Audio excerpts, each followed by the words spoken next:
What up, everybody? Good morning and a very happy Monday to you. The first Monday of a new month of 2026. Appreciate you making us a part of your start. If you are up and at it to begin a brand new work week here, whether you're listening on the radio dials, 105.1 FM, 790 AM, online, you can stream it up at sportstalk1051.com. You've got your Alexa and Google devices. Just say, yo, Alexa, play WAYY. What else? You got the app, the Wisco Sports App. You can download that, take it on the go. Also, YouTube video stream up and rolling here as well. But a very happy Monday to you all. What do we have on our game plan to begin the week here? We're going to talk some hoops. Bucks falling again last night. Another game for the Bucks and another loss for the Milwaukee Bucks. 107-79. Started off kind of decent, but then, it was 26-26 after the first. The Bucks didn't score over 20 points in the final three quarters, each in the final three quarters. Couldn't even get to 20. You're looking at 16, you're looking at 19, you're looking at 18. The Bucks overall shot 35% from the field and a lowly 29% from three. Pathetic, awful, however you want to describe it. Ryan Rollins, he was the bright spot. 26 points. Dude was 3 for 4 from three, 10 of 16 from the field, but Bucks falling to 18-29 on the season, and they are currently riding a 5-game losing streak, 5-game losing streak. The longest current one right now in the Eastern Conference.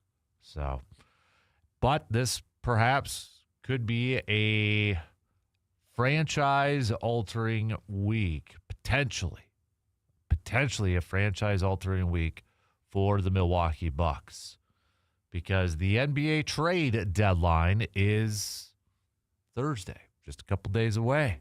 So will the Bucks make a move? Will they decide that it is time to move on from Giannis by Thursday's trade deadline, or will they not and maybe approach it at the in the offseason?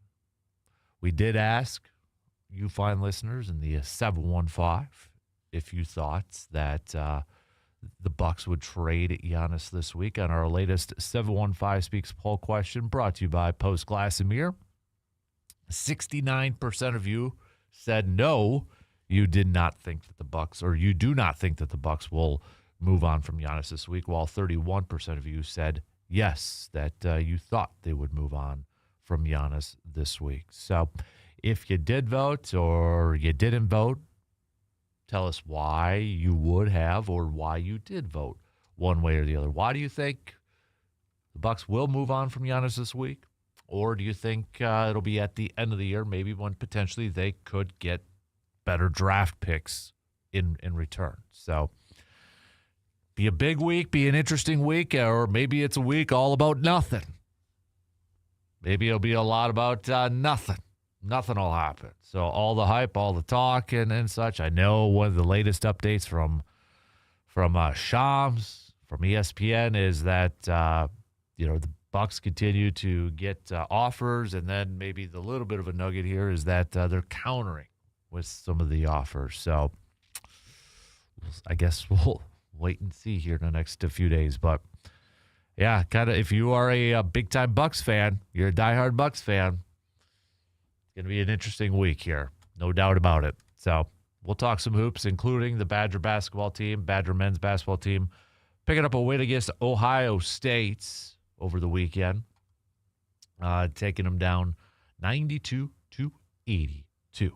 So Wisconsin picking up another win to improve to 16-6 on the season. They get a little bit of a time off here now because they're not going to be back in action until this weekend and such. But when you look at where things currently stands in the Big Ten, Michigan on top, 10-1. conference record. Illinois also tied with them, 10-1 for a conference record. So Michigan 20-1, 20-1, not 21-1, 20-1 overall. Illinois 19-3 overall. Nebraska now 9-2. Michigan State 9-2. Purdue and Wisconsin 8-3. UCLA, you throw them in there, they're 7-4.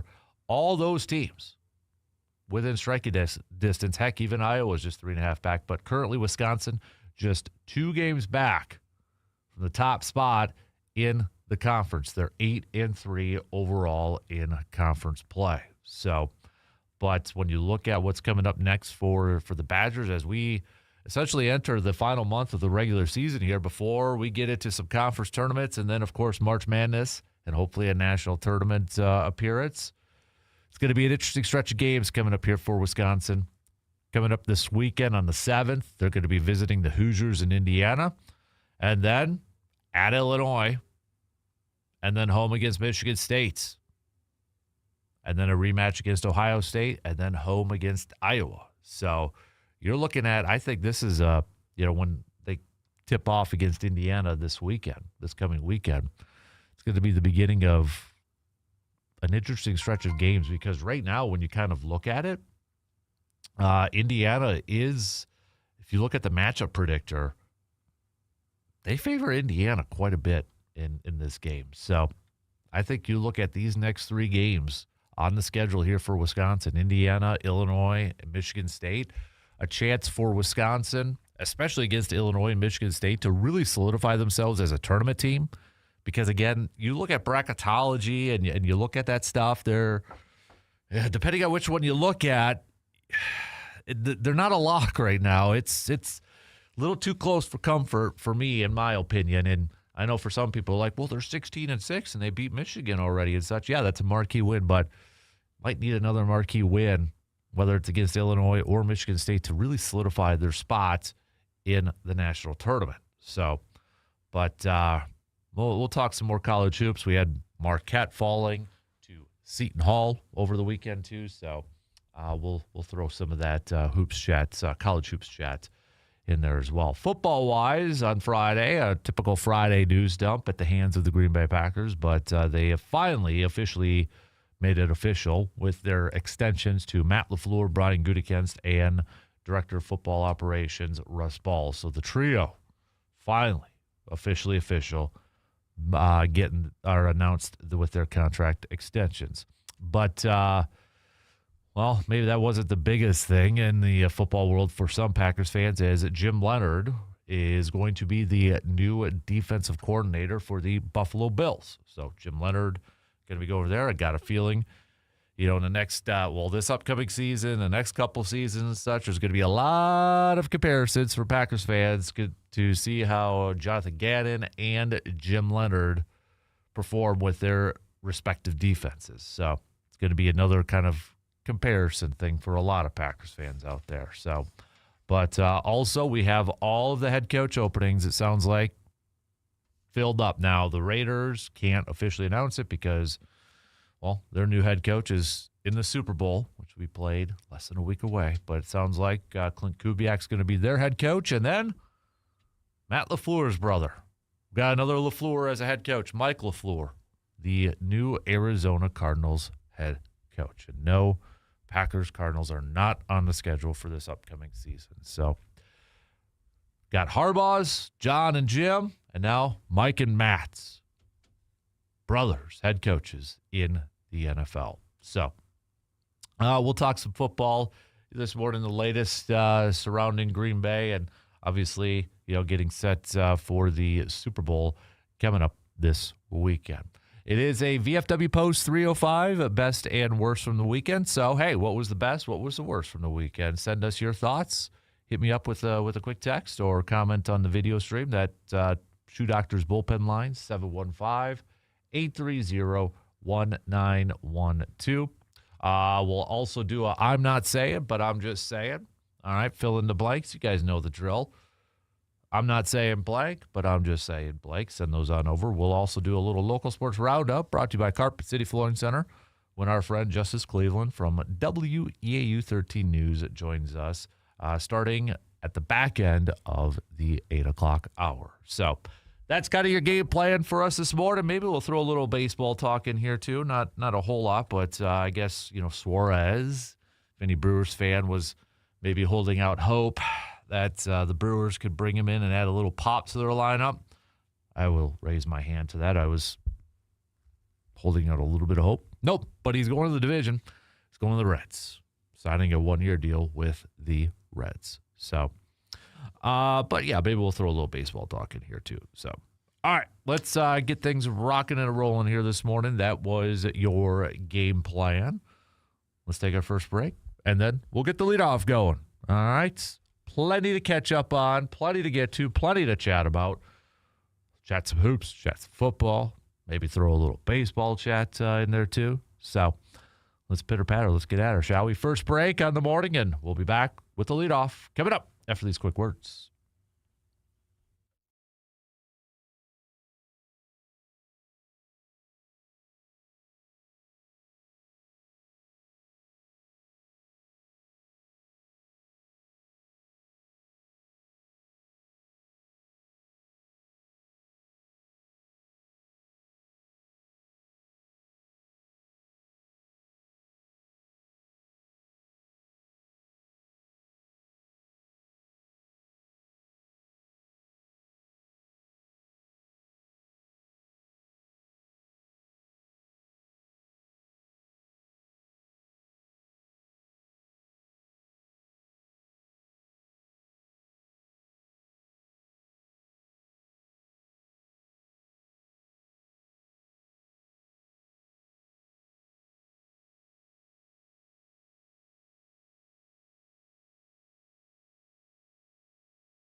If you're thinking about new floors, there's one name in the Chippewa Valley that homeowners know, and that is Carpet City Flooring Center right here in Eau Claire. From soft, comfortable carpet to durable luxury vinyl tile planks and luxury vinyl planks and tile. Man, it is a case of the Mondays, right? Carpet City Flooring Center has flooring options designed for real homes in real life. Whether you're updating a single room, finishing a basement, or remodeling your entire home, their experienced team can help you find the right flooring to match your style, your needs, and yes, your budget. You'll get knowledgeable guidance, quality products, and professional installation all in one place. No confusing choices, no high-pressure sales, just honest advice and flooring that you will feel good about for years to come.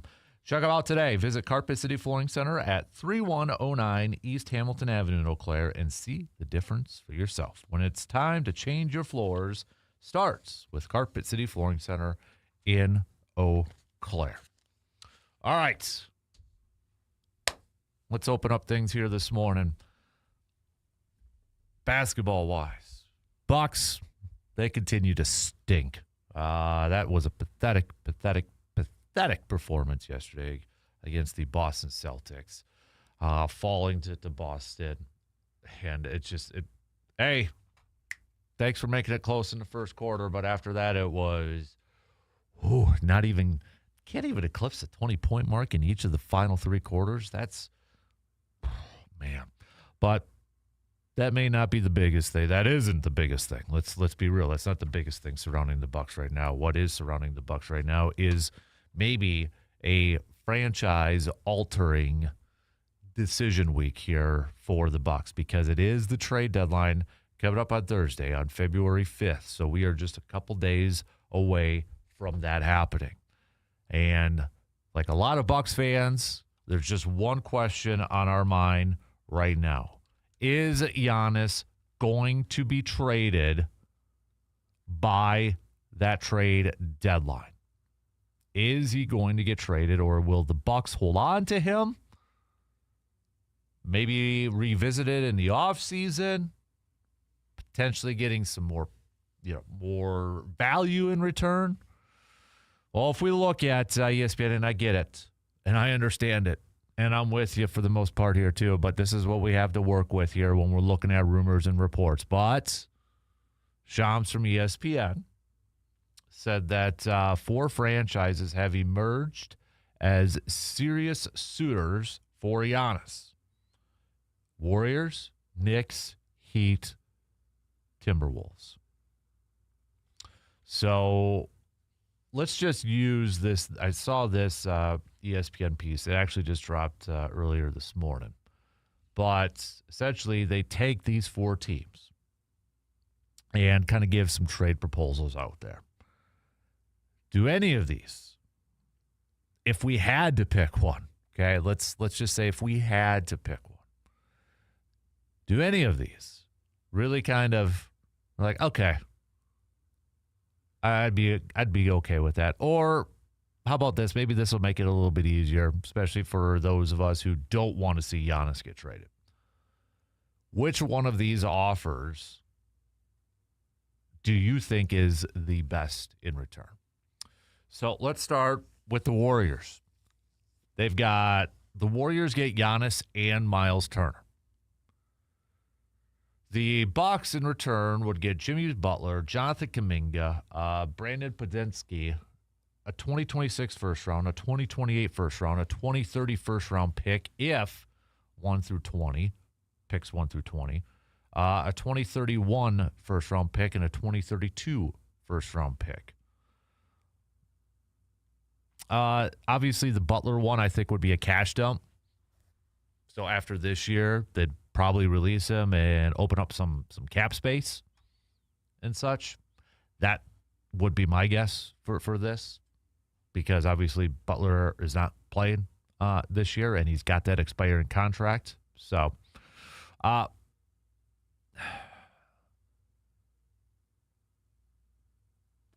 okay, let's just, because I haven't gone through the other ones, so let's just kind of go through these other ones here. For the Knicks, this would be a 3-team trade. It would pair Giannis up with Drew Holiday. but with the Knicks. So the Knicks would get Giannis, Andrew Holiday. Portland gets Karl Anthony Towns, Mikal Bridges, Miles McBride.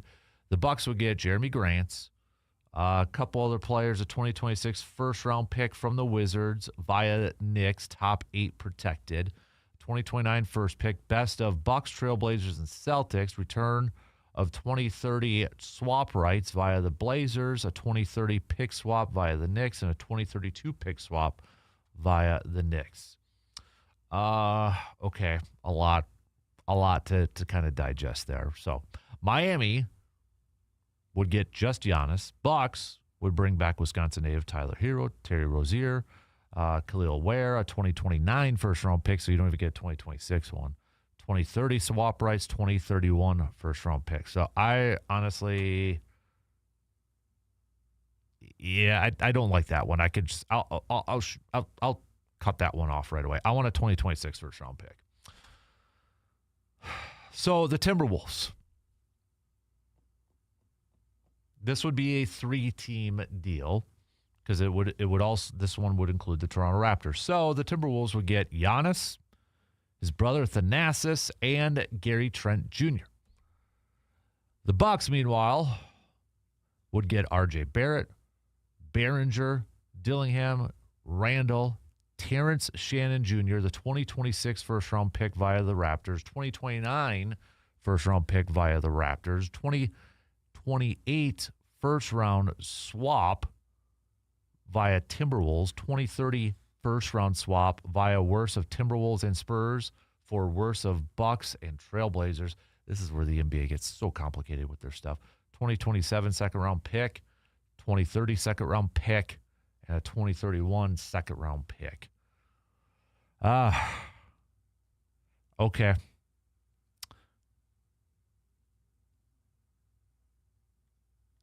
That's this one. I'll tell you what. RJ Barrett intrigues me coming into this deal. You get Julius Randle, okay, but I think you build a little bit off of RJ Barrett, who's still only 25 years old. He'll be 26 at the back end of this deal. Terrence Shannon Jr., if that name sounds familiar, he's the kid from Illinois, played college ball at Illinois a couple years ago. Between him and Dillingham and Behringer, I mean, you're not getting a ton of production. And I know Behringer was a first-round pick just this past draft here, too. The highlight of that is R.J. Barrett. So I would be intrigued with that. 2026 first-round pick via the Raptors. But with the way the Raptors are playing right now, it's probably not going to be a lottery pick because currently the Raptors are... Yeah, they're the 4th seed in the Eastern Conference. So then they do put a wild card in here. The Philadelphia 76ers, they would get Giannis. Bucks get Paul George, who is now suspended for, was it 20 or 25 games?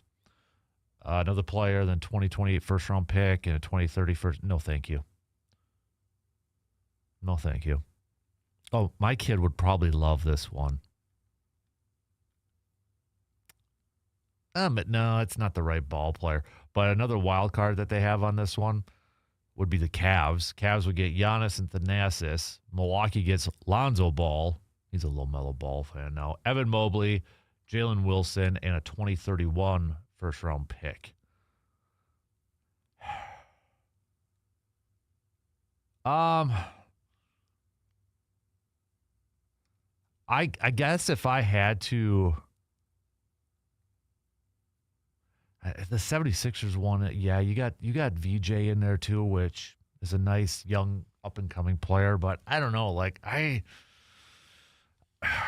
kind of intrigued with Golden State because of the first-round picks and the Timberwolves on there too. That would kind of intrigue me because the Timberwolves won. At least you get R.J. Barrett. I guess if I had to pick between the two, I'd probably go between those. So, is any of those? I know it's kind of hard if you're a Bucks fan, you're a Hoops fan, you don't want to think about a Bucks team without Giannis, even if you're just a casual fan, because I get it. The NBA, hey, I'm not NBA's lost a lot of love from me. But even if you're just a casual observer and maybe you just paid a little bit more attention to the Bucks because of what Giannis has done and such, it's gonna take that interest away from you. I totally get it. Totally understand that. So it's hard. It's very difficult. I still feel like it's not going to happen by Thursday. I just that's my gut. I could be completely wrong in this thing. I don't think it's going to happen by Thursday. And I think they'll revisit it in the offseason. But if I had to pick between the two, as much as I don't want to say Golden State, I'm intrigued with that package. And maybe the Timberwolves, but then Timberwolves, at least he'd be kind of closer to us a little bit too. I don't have a problem with the Timberwolves. It's not like the Vikings.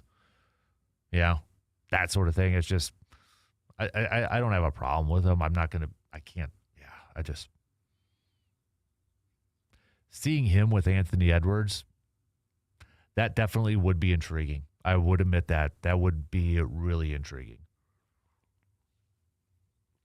Any of those kind of, if you had to pick one, does one of them spark your interest? Like, oh, okay, if I have to pick the worst of all the evils, that's the one I'm going to do. Hit me up. All right, let me know. Shoot me a text. Okay. All right, we'll take a quick break. Back with plenty more coming up after these quick words.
When it's time to shop, make it simple.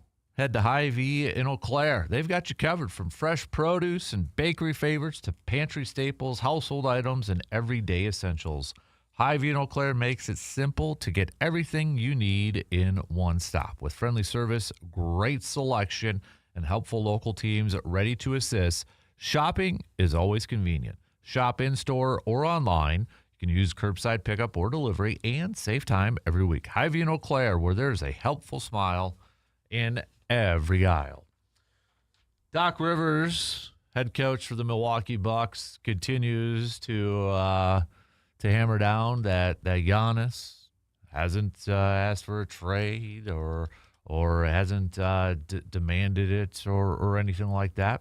Couple quotes from Doc saying that Giannis has said everything that we need to hear, that he wants to be a Buck. He loves the city, and that's all I can go by as a coach right now. Has it been difficult? Yes. Your players every day have to hear stuff every single day about not just their best player, but they're thrown in the mix as well. My favorite day of the year this year will be the day after the trade deadline. That'll be my favorite day. I think everyone will be here. So that was comments that Doc Rivers had said to ESPN's NBA Countdown just the other day. So again, I mean, what do you expect from Doc Rivers to say? You know, what else would you have him say at this point? Now, I completely agree with the comment or the portion where he said, you know, your players every day have to hear stuff every single day, not just about their best player, but they're thrown in the mix as well. This is, I do wonder, and we'll never know the truthful answer. Maybe one of these days when all these players are done playing and such, but how much has this chat and how much has some of Giannis's comments about, you know, we're playing selfish basketball, we don't have any chemistry, et cetera, how much all of that has affected this team, like percentage-wise? Has it been the biggest reason why this team has stunk it up this year, where they've played some awful basketball? Part of me has to imagine it's been a little, at least a little bit, if not more. I would probably go a little bit more into the more category at this point. I mean, they're the players, Giannis' teammates, they're the ones answering the questions because Giannis has been dinged up. He's been hurt and not available for, you know, whenever these rumors have seemed to have really popped up, it's always been like when Giannis has been maybe hurt or sidelined and not as available to the media as if he were active and playing these games. So it's been his teammates that have had to go and answer a lot of these questions. And then, you know, when Giannis is out there answering questions, giving his input on why the team isn't playing bad, it's like, yeah, we're playing selfish basketball. We don't have any team chemistry. I need to be, you know, I've got to put on my Superman cape and do a whole lot more of this and do a lot of this. And it's like, geez. So I don't, you know, and to Doc's point, okay, his favorite day of the year is going to be the day after the trade deadline, this Friday. It's going to be his best day. If we don't see like an instant improvement, you know, is this team playing tight because of all the news and the rumors and the reports out there? You know, all these players can sit there and say they don't pay attention to that stuff. And maybe they don't as much, but to say that they're completely, you know, in the dark, or they at least haven't heard it or contemplated it or talked about it amongst themselves, that I doubt. For crying out loud, we're all human. it's incredibly hard in the year of 2026 to completely shut that all out. I want to shut out social media half the time, and I would love to just kind of like tune it out and all that, but it's hard. It's an addiction at times. Me, it's more so I've got to do it for my job, though, too. You would love to shut out a lot of that noise. Some people can do it. Some people can do it better than others. But I feel like these young guys in the NBA, to say that they completely stay off social media and they don't read those reports and they don't pay attention to that, or that's not affecting them in that, I'm going to kind of call BS on that. I almost think it's impossible to just kind of completely shut that off. Again, some can, or some can do a lot better job than others. I feel like this constant talk and rumblings and rumors, and then you add in Giannis kind of saying some of the stuff out there. It's like, how does it not affect their play? How does it not kind of creep in there? I mean, this just looks like such a lackluster ball club. No enthusiasm, no drive, no like killer instinct. It's disappointing. It's disappointing to watch.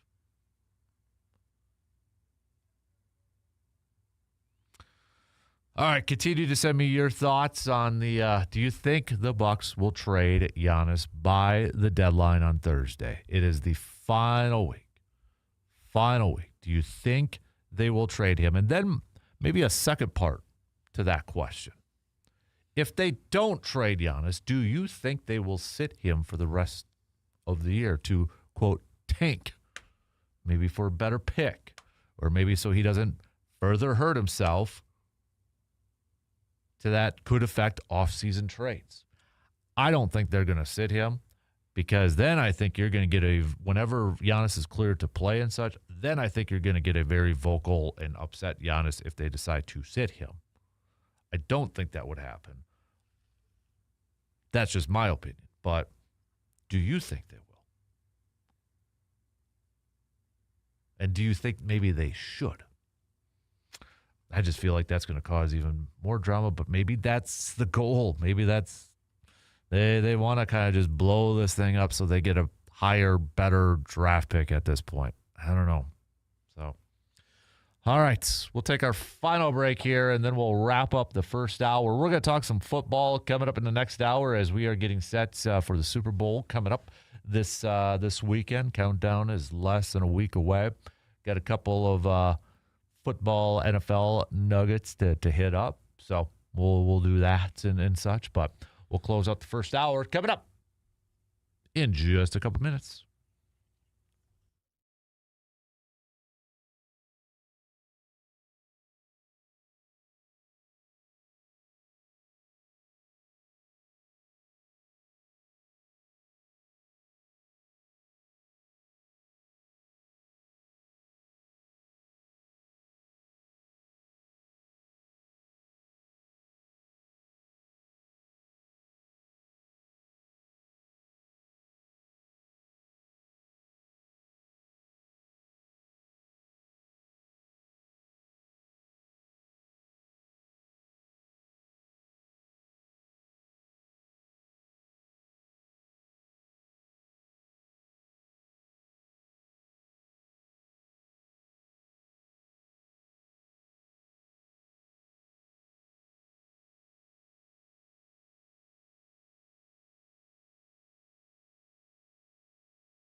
When joint pain, stiffness, or injury affects your daily life, turn to Chippewa Valley Orthopedics and Sports Medicine. Their experienced physicians and care teams provide comprehensive orthopedic care for shoulders, hips, knees.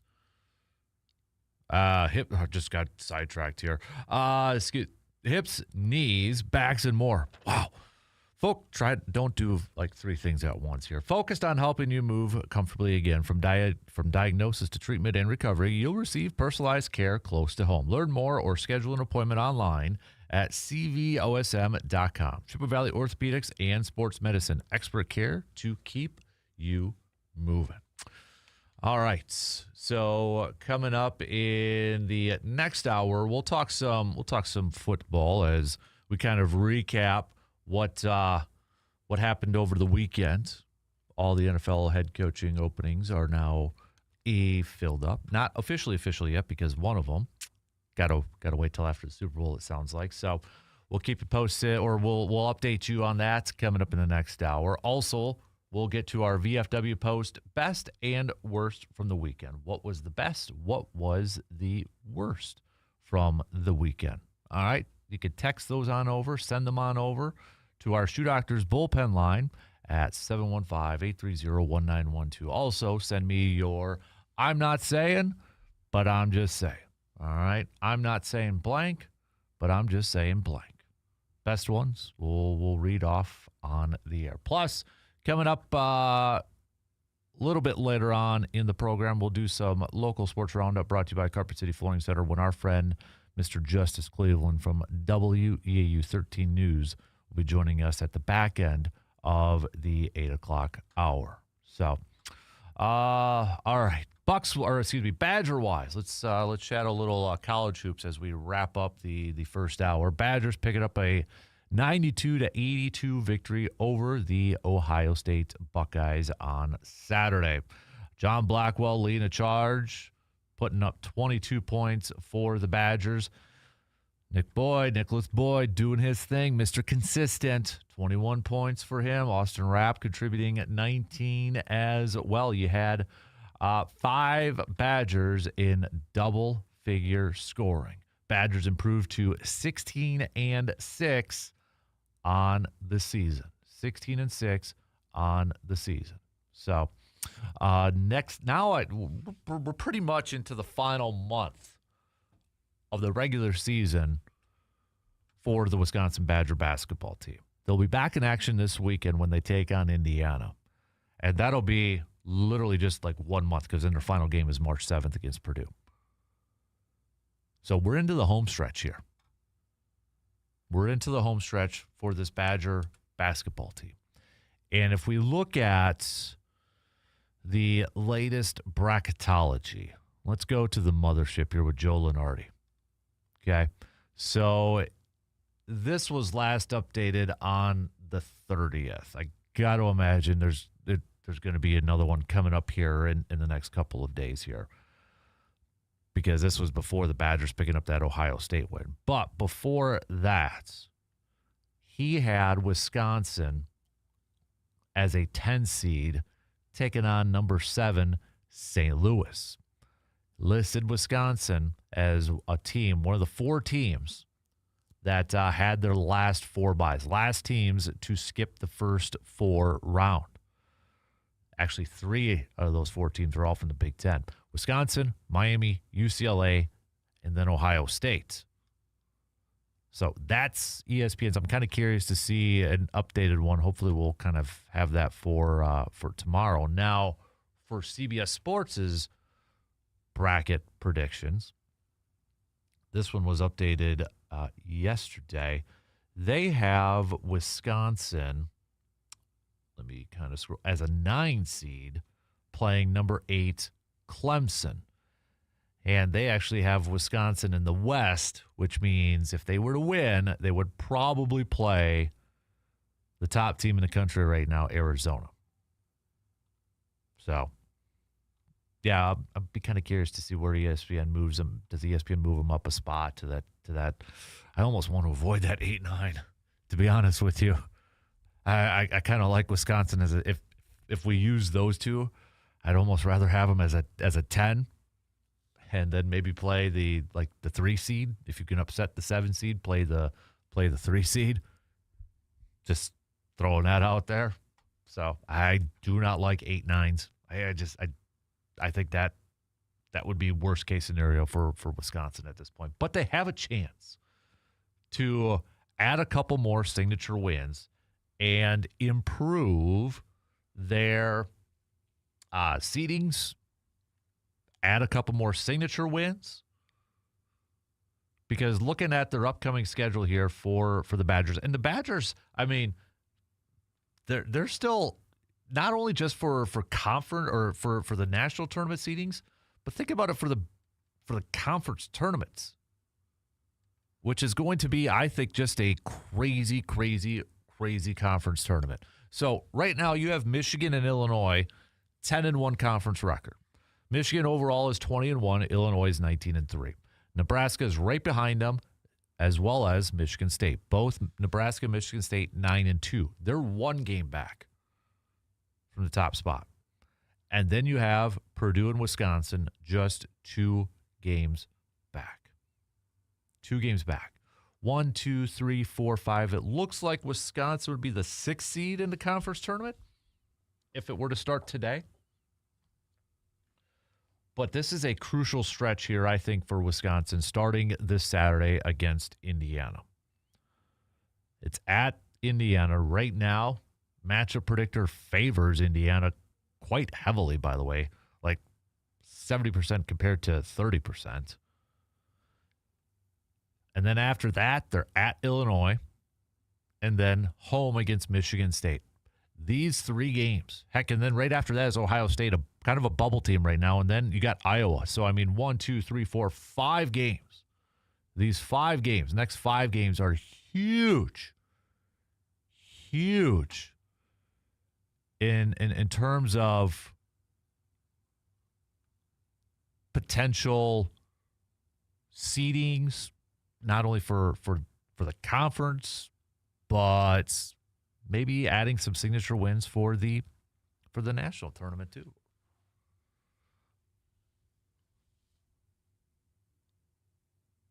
Definitely, I think a pivotal stretch here for the Badger basketball team. Because, they're even with that 16-6 record and even with a win against Michigan, I'd kind of consider them a bubble team at this point. I'd kind of consider them, not really comfortable, but they got a chance to really, I think, climb up not only in the conference standings, but into a little bit more of those signature wins and maybe rising up a little bit in the latest bracketologies and such. Marquette, meanwhile, things are just not good for the Marquette men's basketball team this year. Coming off of a loss against Seton Hall over the weekend, Marquette, they're 8-15 right now. It would take probably winning the Big East Conference tournament for Marquette to try to get into this tournament. And they've only got, for the regular season, 2, 4, 6, 8 more games left in the regular season. I almost feel like they would have to win out. What are they at? What did I just say they were at? They would have to win out to get 16-15 and then go on a conference run. So that's my feelings on it. So, all right. I only got a couple minutes left at the top of the hour. So, by the way, since it's Groundhog's Day today, I'll admit it. I kind of forgot it was Groundhog's Day. But since it is Groundhog's Day today, sports-wise, what is a moment, whether it's bad or really good, that just replays in your mind every single time? We're basing this off of the movie Groundhog's Day. Underrated comedy cinematic classic. But we're basing this off of, the movie. What is a sports moment? And I'll say it's either positive or negative, but it lives rent-free in your mind. What is it? There's probably a few of them. Okay? Let's get a list together. Maybe it's a game. Maybe it's a trade. Maybe it's just a sports moment. Heck, it could be maybe something that you as a player, whether it was high school, college, middle school, YMCA, I don't care. Maybe it was one of those where you're just like, oh, yeah, I think about that almost every single day. Or it's constantly on my mind. Your sports Groundhog Day moments, memories. What are they? All right, have some fun with this, or if it's a bad one, it's probably going to bring up some bad memories. But send those on over too. All right. Share it with the rest of the class. Kind of forgot, though, it was Groundhog's Day, February 2nd. Duh. Come on. Now I'm going to have to watch Groundhog's Day, the movie, at some point later on today. All right. Shot clock's going to cut me off. We're going to talk some football coming up in the next hour. So the latest on the Packers, some of the more movement in terms of coaches and such, and we'll hit up all that as we get set for the Super Bowl coming up this weekend too.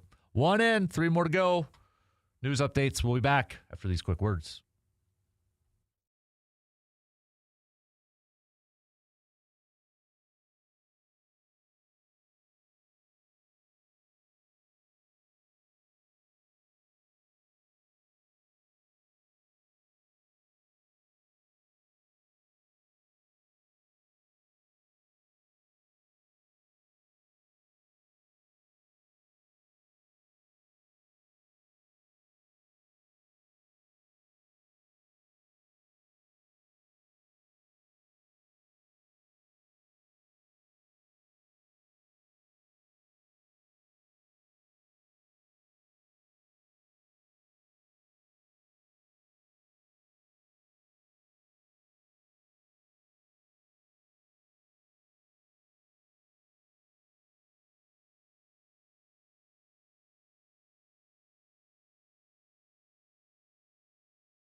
All right, here we go. Second hour, kick it off right now on this Monday morning. Happy Monday. Happy Groundhog's Day, everybody.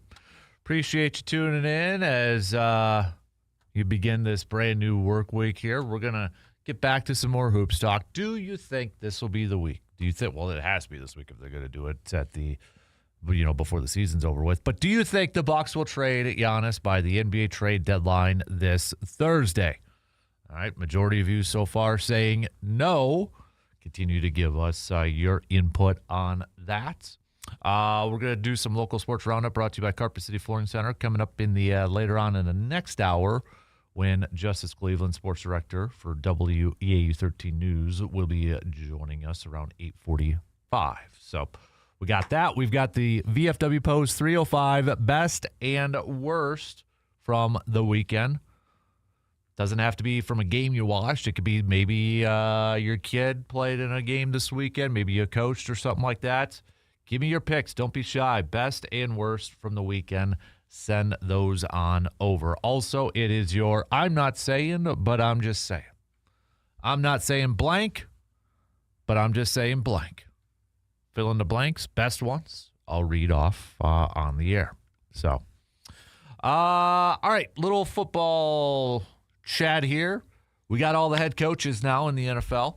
Sounds like Clint Kubiak, while the Raiders cannot make it officially official since Clint Kubiak is preparing for the Super Bowl as the offensive coordinator for the Seattle Seahawks, sounds like he will be the new head coach for the Las Vegas Raiders. And then shortly after that was revealed, the Arizona Cardinals announcing their new head coach. And it does have a Green Bay connection, in case you missed it. Mike LaFleur, that is Matt LaFleur's brother, has been named as the new head coach for the Arizona Cardinals. So we've got two sets of brothers now as head coaches in the NFL, the Harbaughs and the LaFleurs. So there you have it. We'll kind of see what I'm part of me is kind of interested to see how Mike LaFleur builds his staff with Arizona. I don't know if Green Bay would be losing any assistants. I don't know, but I will say there's a thought that Adam Stenavich,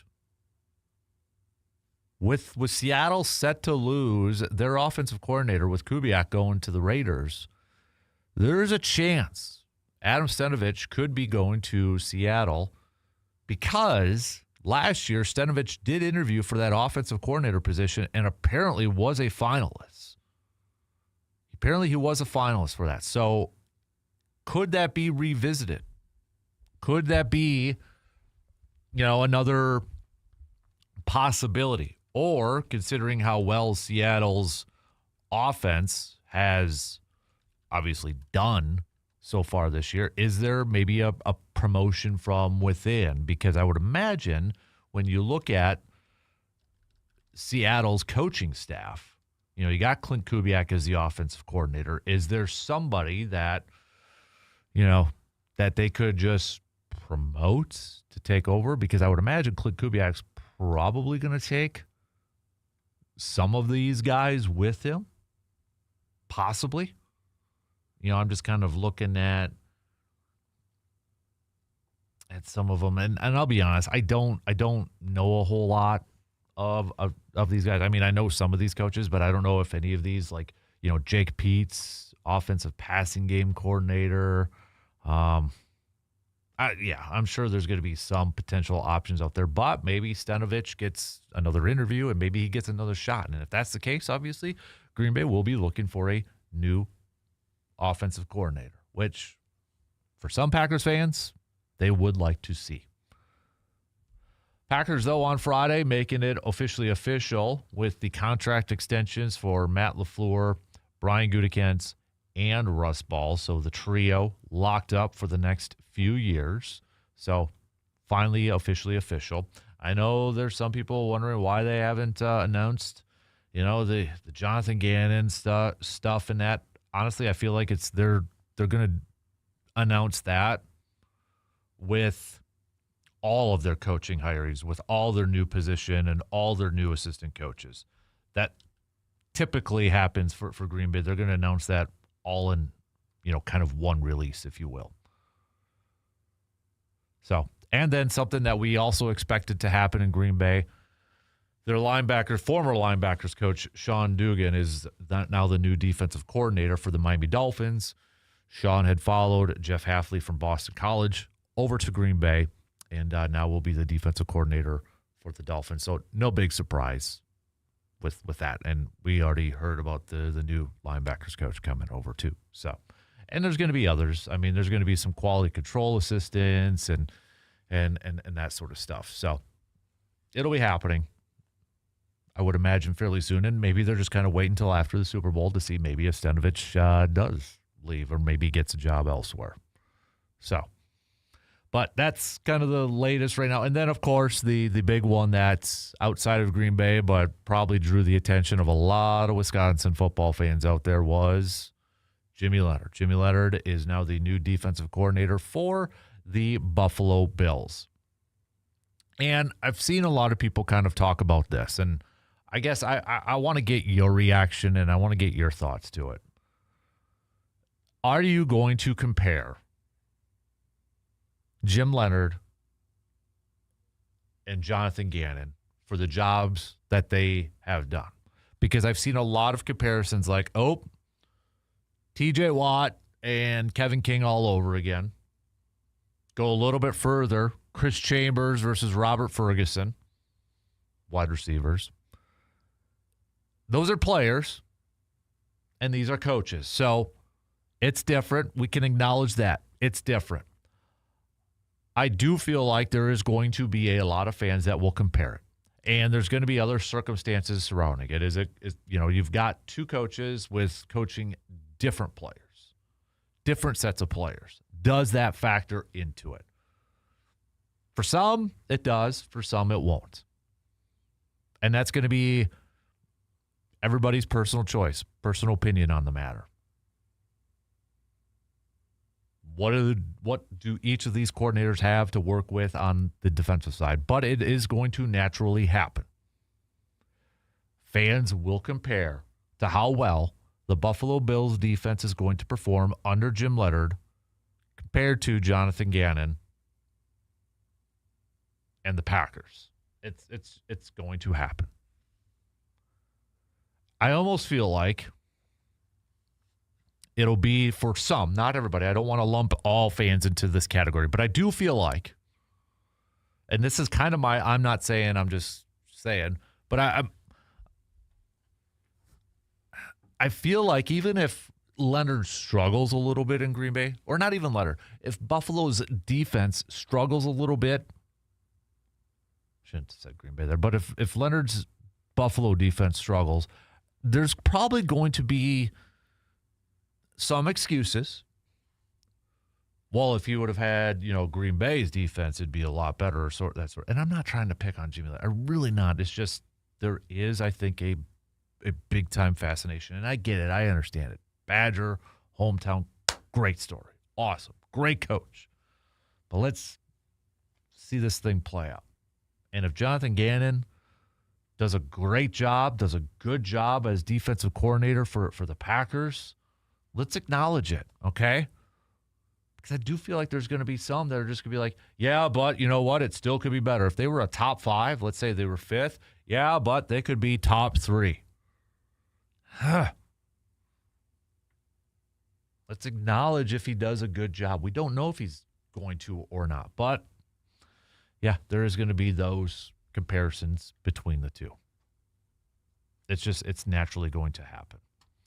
Going back to the extensions, Ed Policy with his release saying, we are excited to extend our commitment to Brian, Matt, and Russ as the leaders of our football operations.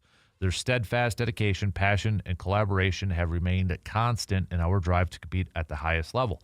While we are all disappointed with the way this season ended, we remained aligned in purpose and have spent considerable time over the past weeks collaborating on a path forward.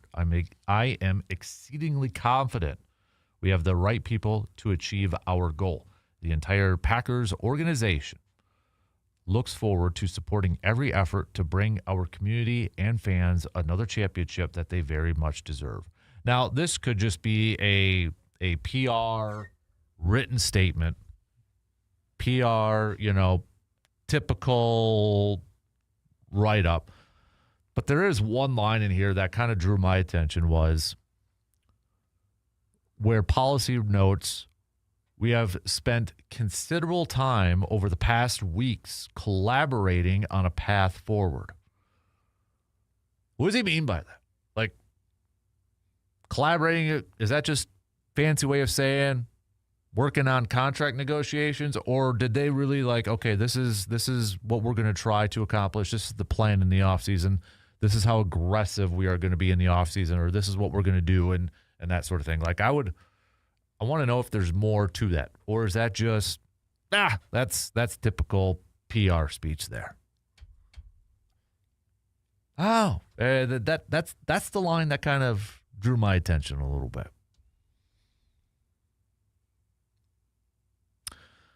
All right, let's take a quick break. It is Groundhog's Day. Let's have some fun with Groundhog's Day, okay? We all have it, so don't be shy. Okay? We all have it. What are the sports moments, good or bad, that just replay in your mind over and over and over again? What are those moments? Text them on over, send them on the video stream. I'll go through a couple of mine here and there throughout the rest of the couple hours here. But we all have them. Good or bad. Okay? Good or bad. We'll take a quick break. Back with plenty more coming up after these quick words.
When it comes to great meat, go where the locals go. That's Mike's Star Market in Eau Claire. From hand-cut steaks and fresh ground beef to quality roasts and specialty cuts, this is a true neighborhood meat shop and butcher that you can trust.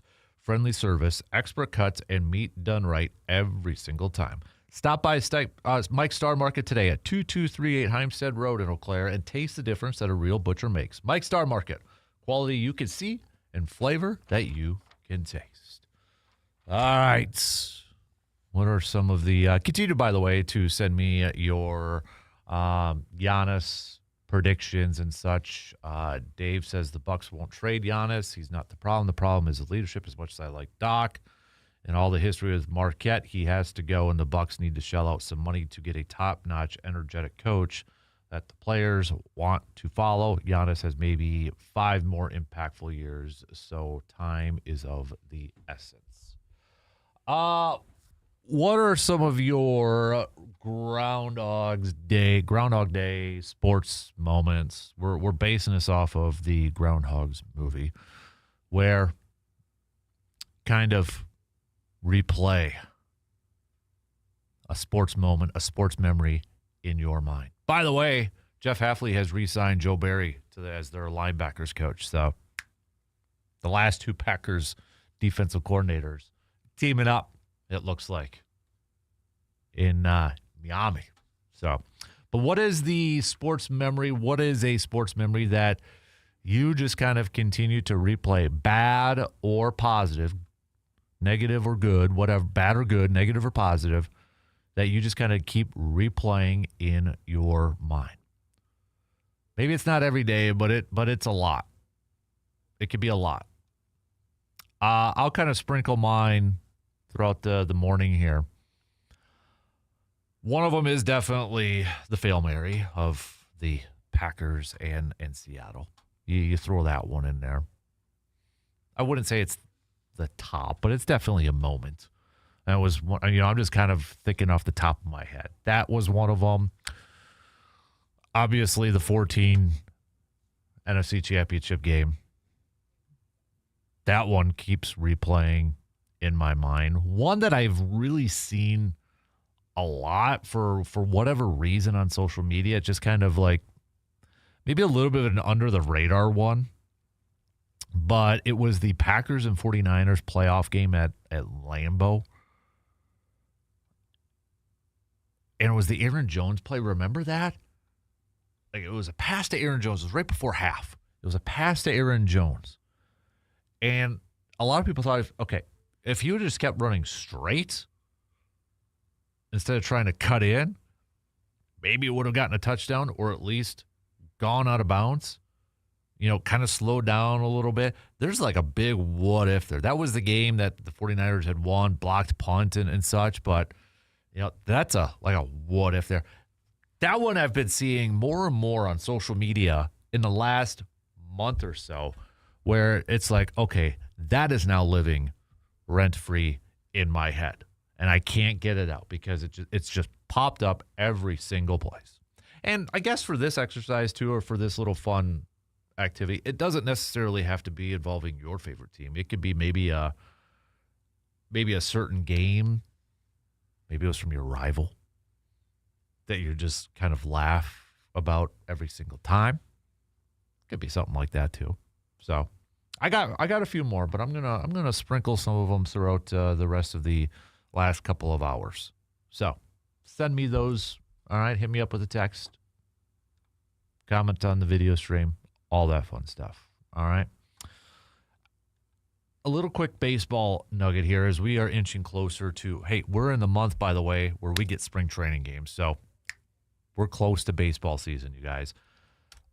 Suarez, kind of the free agent that I knew it was going to happen, but I was like, hey, if there was one that I wouldn't mind the Brewers maybe trying to pay a little bit to get, could they get him? Well, Suarez, he has signed with the Reds.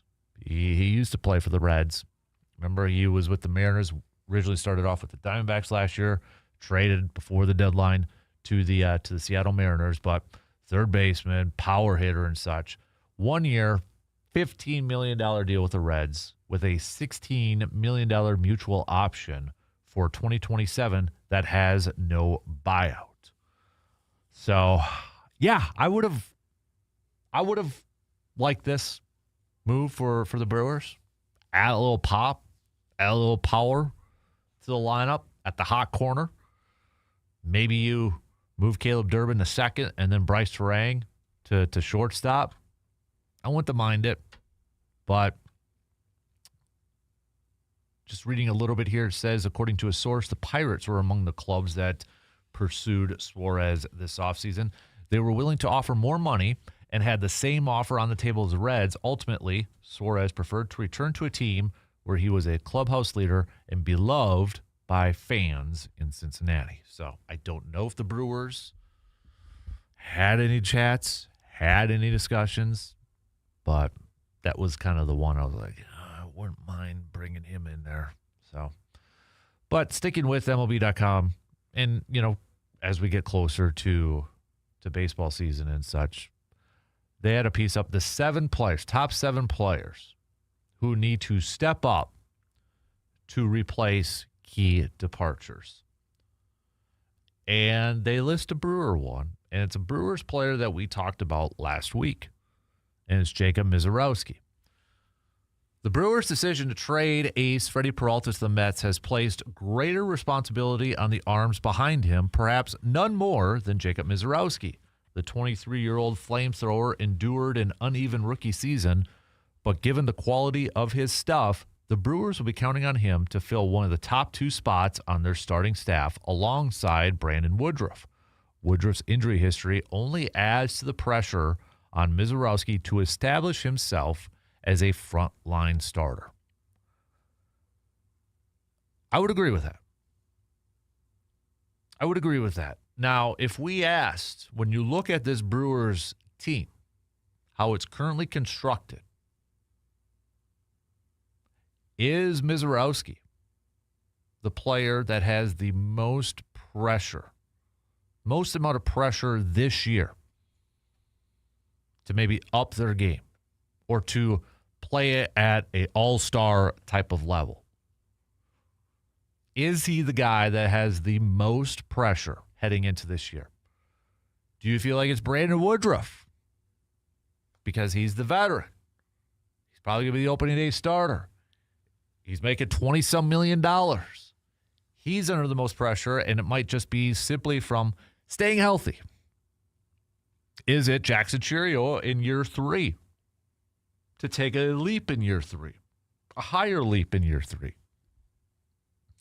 Is it Bryce Terang to continue his ascent or improvement every year, and maybe this year it's a little bit more power?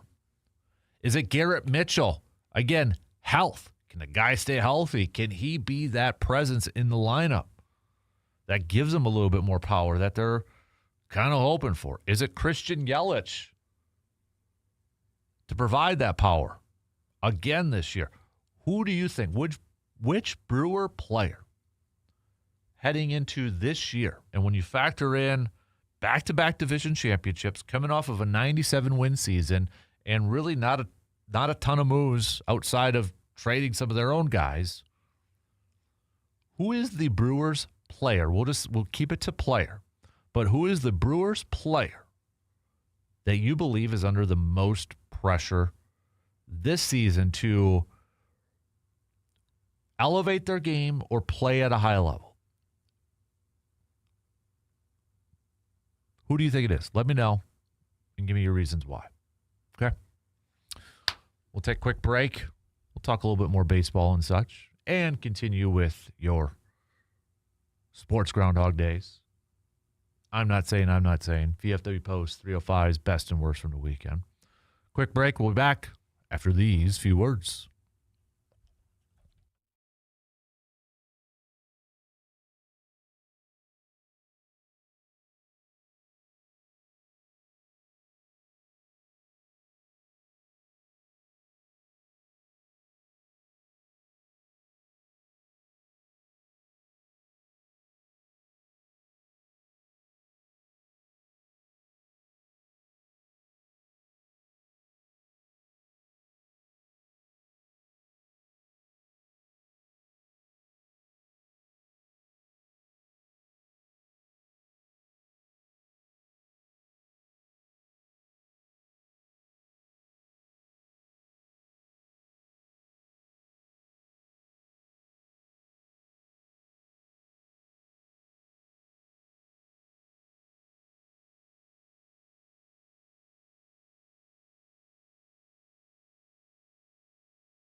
Looking for a great place to gather in the Chippewa Valley? Then you need to check out the VFW Post 305. With a full calendar of events, live music, and a menu packed with crowd favorites, it's a spot where everyone feels welcome. Whether you are stopping in for a casual night out, meeting some friends, or catching up over some great food and beverages, there's always something happening at the VFW Post 305. You can find them at 1300 Star Avenue in Eau Claire. Good times, great food, and live entertainment.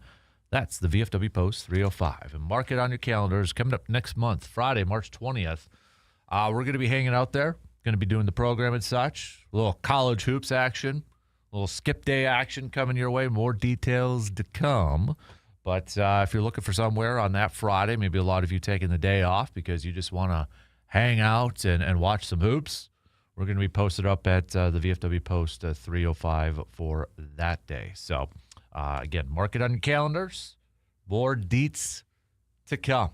I think for my VFW Post 305, best and worst from the weekend,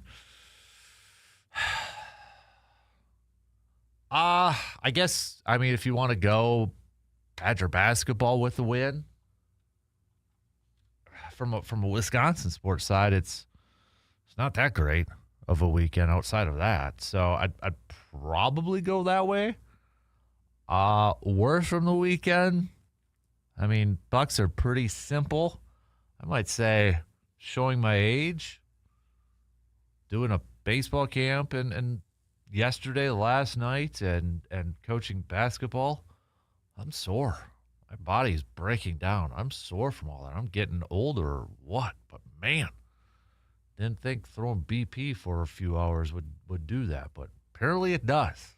So that's probably my best and worst from the weekend. Send yours on over, all right? Again, it doesn't necessarily have to be from your favorite teams, pro, college, or whatever. Maybe you were coaching this weekend and you had some good luck, or maybe your kiddo did something awesome. I guess maybe one thing, too, my kiddo, showing a little bit more appreciation for sports history. He's got in his room, he's got this new card display, and he ranked his top 30 players of all time, so now he wants to collect all the players on there. And, yeah, that means like Bill Russell and Wilt Chamberlain and all, and Kareem and such on there, too. So, but we got C-Bomb that says, I won't compare Jonathan Gannon and Leonard. So much goes into the talent that you have on the field for defensive coordinator success. I will compare their styles, though. I hope they both have phenomenal success.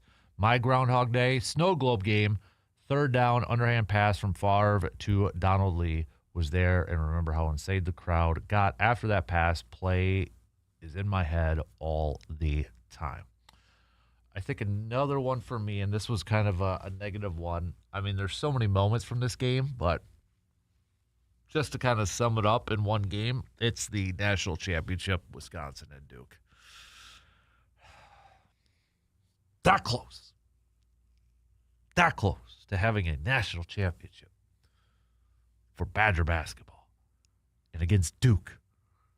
God, son of a gun. There's so many moments. You know, Bronson getting fouled. I mean, that basketball, the slow motion, right? Off the fingertip. Anybody who watched that game knows what I'm talking about. The zoom in slow motion. Did the ball go off the fingertip or not? Golly. That game and those moments stuck in my head constantly. I got more, but that one, that is still the most of all of my favorite teams and all of the Packers' painful losses and the Brewers as of late. That is still number one for me. The most painful, the most hurtful, because at that time, and I honestly, at this very moment, I still kind of believe it. It ain't happening again. I hope I'm wrong. I hope I'm wrong that I'll still see a Badger basketball team get to a national championship. I really hope we do. But, oh, man. And I just really liked that team. Like, it was a couple-year run. I mean, you go to the Final Four, and there's another one, too. The Final Four the year before with one of the Harrison twins hitting that three at the end to knock Wisconsin out. Wisconsin wins that game. They beat UConn in the national championship. That's what I fully believe. I think they beat UConn in the national championship, and Wisconsin wins the national championship that year. But the personality and the likability of that whole team,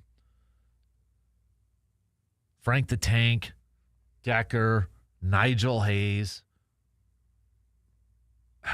I mean, Bronson Koenig, Trayvon Jackson, those. It was just the whole Nigel Hayes and stenographer press conference things. That was such a fun team and a lovable team, and I feel like they're going to be, and this is not a knock on it, but they're kind of like the '82 Brewers. Got to the World Series, didn't win the World Series, but for Brewers fans, that's the team on the pedestal right now. Kind of feel like that's the case for Badger basketball, even though, what was it, 50s, 40s, they won a national championship. Kind of feel like that's Badger basketball. So close. I loved, we don't talk about press conferences afterwards, but it was always kind of an event to listen to those guys talk too. And even the videos of their locker room celebration. It's just a fun team. Just a fun team. So what are your sports moments, whether they're good, bad, painful, celebratory, that you just think about a lot, or maybe just replay all the time in your head? All right. Send those on over. Continue to send those on over. We'll get to some more coming up later on. So, back to baseball. As we get set for pitchers and catchers reporting here soon. Spring training game. First spring training game is going to be here at the end of the month. Remember, February is a shorter month too, so it's coming up here very, very quick. Who do you think? Who is the Brewers player? If we just keep it to player. Who is the Brewers player that is under the most pressure this year? Is it Jacob Misiorowski? Because is he essentially replacing Freddie Peralta? Is it a position player? Is it Jackson Chirio? Who do you think that is? If I had to pick, I'd probably go Misiorowski. Because I think part of it, too, is we look at the season Misiorowski had in his rookie year, and you see kind of the ups and downs of it. I mean, he comes in and, we had been following this guy at AAA, high heat, triple digits, right? It's like, oh, yeah, you get excited. You're like, okay, here. And then he comes in and then, lights out, and then instantly it's like Misiorowski versus Paul Skeens or Misiorowski versus Clayton Kershaw. You're amping up these matchups and such, and the guy pitches incredibly well, gets dinged up and kind of falls down a little bit. Makes the All-Star game before all that, too. It's like, oh, man, is this the next Paul Skeens sort of thing? Then postseason turns around, and it's like you got the feelings like, okay, do we put him in the starting lineup or starting rotation? But how much do you trust him? Because he kind of is a little erratic. So he comes out of the bullpen, but the dude was awesome in the postseason. So now we got year two. No Freddie Peralta. I think it is Miz, because I think for a lot of Brewers fans, we want to see, can he be consistent? Can he be top tier? Can he be that consistent all-star? Because I feel like the level that a lot of Brewers fans want to see with Misiorowski is going to be a Paul Skeens type of level. Can he make that jump? He didn't win Rookie of the Year, but can he make that jump to being a Cy Young contender in his second year? I feel like for a lot of people, that's going to be the expectation, or that's going to be a goal for Misiorowski this year. Uncertainty surrounding Brandon Woodruff. Can he stay healthy? You take Woodruff out of this equation. Is Misiorowski the best starting pitcher on this staff right now? If you take Woodruff off, take him out of consideration, you guys start a game. Who are you throwing out there? Is it Miz? Is it Chad Patrick? Is it Quinn Priester? it somebody else that's currently on this roster? Yeah, I could definitely see why it would be Mizorowski with the most pressure. Now, I think there's a lot of other players in consideration for this too. You can make the case for Brandon Woodruff. Dude's making a boatload of cash this year. Guy's got to stay healthy. No Freddie Peralta.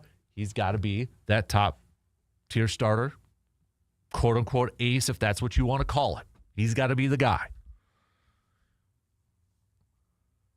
Ton of pressure on him to lead this younger group of pitchers. You want to look at it from a position player standpoint? There's a few options on there too. You can make the argument for Jackson Chourio because maybe you're like, okay. Again, the Brewers did not add really anything from a position player standpoint, so more pressure on the youngster heading into his third year. Maybe the goal is for a 30-30 season. Last year was that. Wasn't the case. He got hurt at times, missed some time. Whether that affected that or not, whether if he didn't have that long stint, maybe, he's a 30 for 30 towards the end of the season too. Some hamstring issues. Definitely got better defensively. There's no question about it. From year 1 to year 2, the guy got better defensively in the outfield. But now, are we going to see maybe a little bit more pop with the bats or more aggressive on the base pass? There's definitely pressure on Jackson Chourio. There's pressure on like a Bryce Terang. Every year he's gotten better offensively. Last year started to show a little bit more power. Now, I think for a lot of fans, they would like to see, is that power going to be a consistent thing? And speaking of power, Garrett Mitchell is going to be a guy that is going to be under a ton of pressure too. Injuries, there's a lot of potential there. Brewers seem to feel like he's a guy who can help fill that pop potential, that power potential. But can he stay healthy? Can he stay on the field? And it's like his injuries aren't just like a stint on the IL. They're like done for the year type of injuries. So can he stay healthy and be a contributor and a regular contributor? You could throw in Christian Yelich. He provided some power last year. Can he do that again this year? How about Andrew Vaughn? Diamond in the rough pickup. And he was an awesome pickup. But what version of Andrew Vaughn are the Brewers going to get this year? Because right now it looks like, okay, you are the starting first baseman, Andrew Vaughn. Is he going to be that guy that's going to get you 30 home runs? Or is he going to be the guy that early stages of his White Sox career where he wasn't living up to that draft position potential? Joey Ortiz is under a lot of pressure to improve. I mean, his job is literally on the line. So there's a lot of players on this team. And a lot of it is because the team did not make moves in this offseason. But there's a lot of players that are going to be under a lot of pressure to get this team, lead this team back to the postseason, back-to-back division championships, coming off of a record-setting 97 wins last year. And it really didn't move the needle in terms of player movement. So you're putting a lot of pressure on these returning players. And a lot of them are younger players too. So there's definitely a ton of pressure on a lot of them. But if I had to pick one, I'm probably going to go with Mizorowski if I were to rank him at number 1. All right, let's take our final break, and then it's already halftime on this Monday morning. We'll be right back in just a couple minutes.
Car trouble never comes at a good time, but AJM Automotive in Eau Claire is always ready. From routine maintenance to major repairs, their experienced technicians get you back on the road fast and done right. And if you're stuck, AJM Automotive also provides reliable towing when you need it the most. So save this number right now in your cell phone, just in case. All right, 715-835-9523. That's 715-835-9523 for AJM Automotive in Eau Claire. Trusted service, dependable towing, and repairs that you can count on. Coming up next hour, we're going to do some Carpet City Flooring Center local sports roundup with Justice Cleveland from WEAU 13 News. So that'll be coming up around, let's say, 8:45 this morning. Continue to get to your VFW Post 305s, best and worst from the weekend. All right, make your picks. Send those on over. Also, your I'm not saying, but I'm just saying. I'm not saying blank, but I'm just saying blank. All right. Also, since it is Groundhog's Day, let's have a little fun on this Monday morning. I get it. We all got a case of the Mondays. All right. You got a little weekend hangover. All right. Maybe a little extra or maybe a little tough to get out of bed this morning to begin the week. So let's do a little sports edition of Groundhog's Day. What's a sports memory or a sports moment that you keep replaying in your head, in your mind? Could be good, could be bad, could be with your favorite team, could be with your favorite team, could be maybe your rival, where you just every time you replay it, you kind of, it just makes you feel better. Maybe it just makes you feel better. You're a little down, and maybe you're thinking about, Anderson missing the kick for the Vikings to go to the Super Bowl. Or maybe you're thinking about the double doink from the Bears against the Eagles a few years ago. Maybe you're thinking about, Brewers last year, postseason knocking out the Cubs. Something like that. All right. Or maybe it's something that when you were an athlete, college, high school, elementary ball, I don't care. Maybe it was something over there. Send those on over, all right? Share it with the rest of the class. 715-830-1912. So we'll get back to some more Bucks chat coming up in the next hour as well. Bucks falling yesterday to the Boston Celtics, and after the first quarter, it wasn't even close. It was just a dreadful performance offensively from the Bucks. But this is potentially a franchise-altering week for the Bucks. Will they trade Giannis by Thursday's deadline? All eyes in the basketball world are on the Milwaukee Bucks this week. Will they trade Giannis? And I've seen some discussion on this too, and this might be a good topic to hit up, maybe a podcast or I guess we could do it on here too, but who is, in Wisconsin sports, maybe the most, I don't know if influential is the right word to use in this, but like during your lifetime, and I get it, we're all of different ages and generations and such. But I've seen some people kind of, throw out there, is Giannis the most influential Wisconsin sports figure during your lifetime? I'm going to be 40, so in the last 40 years, is that, I'd probably still put Favre up there. In terms of moving the needle in the state of Wisconsin and such, I'd probably still put Favre. Giannis is definitely up there, but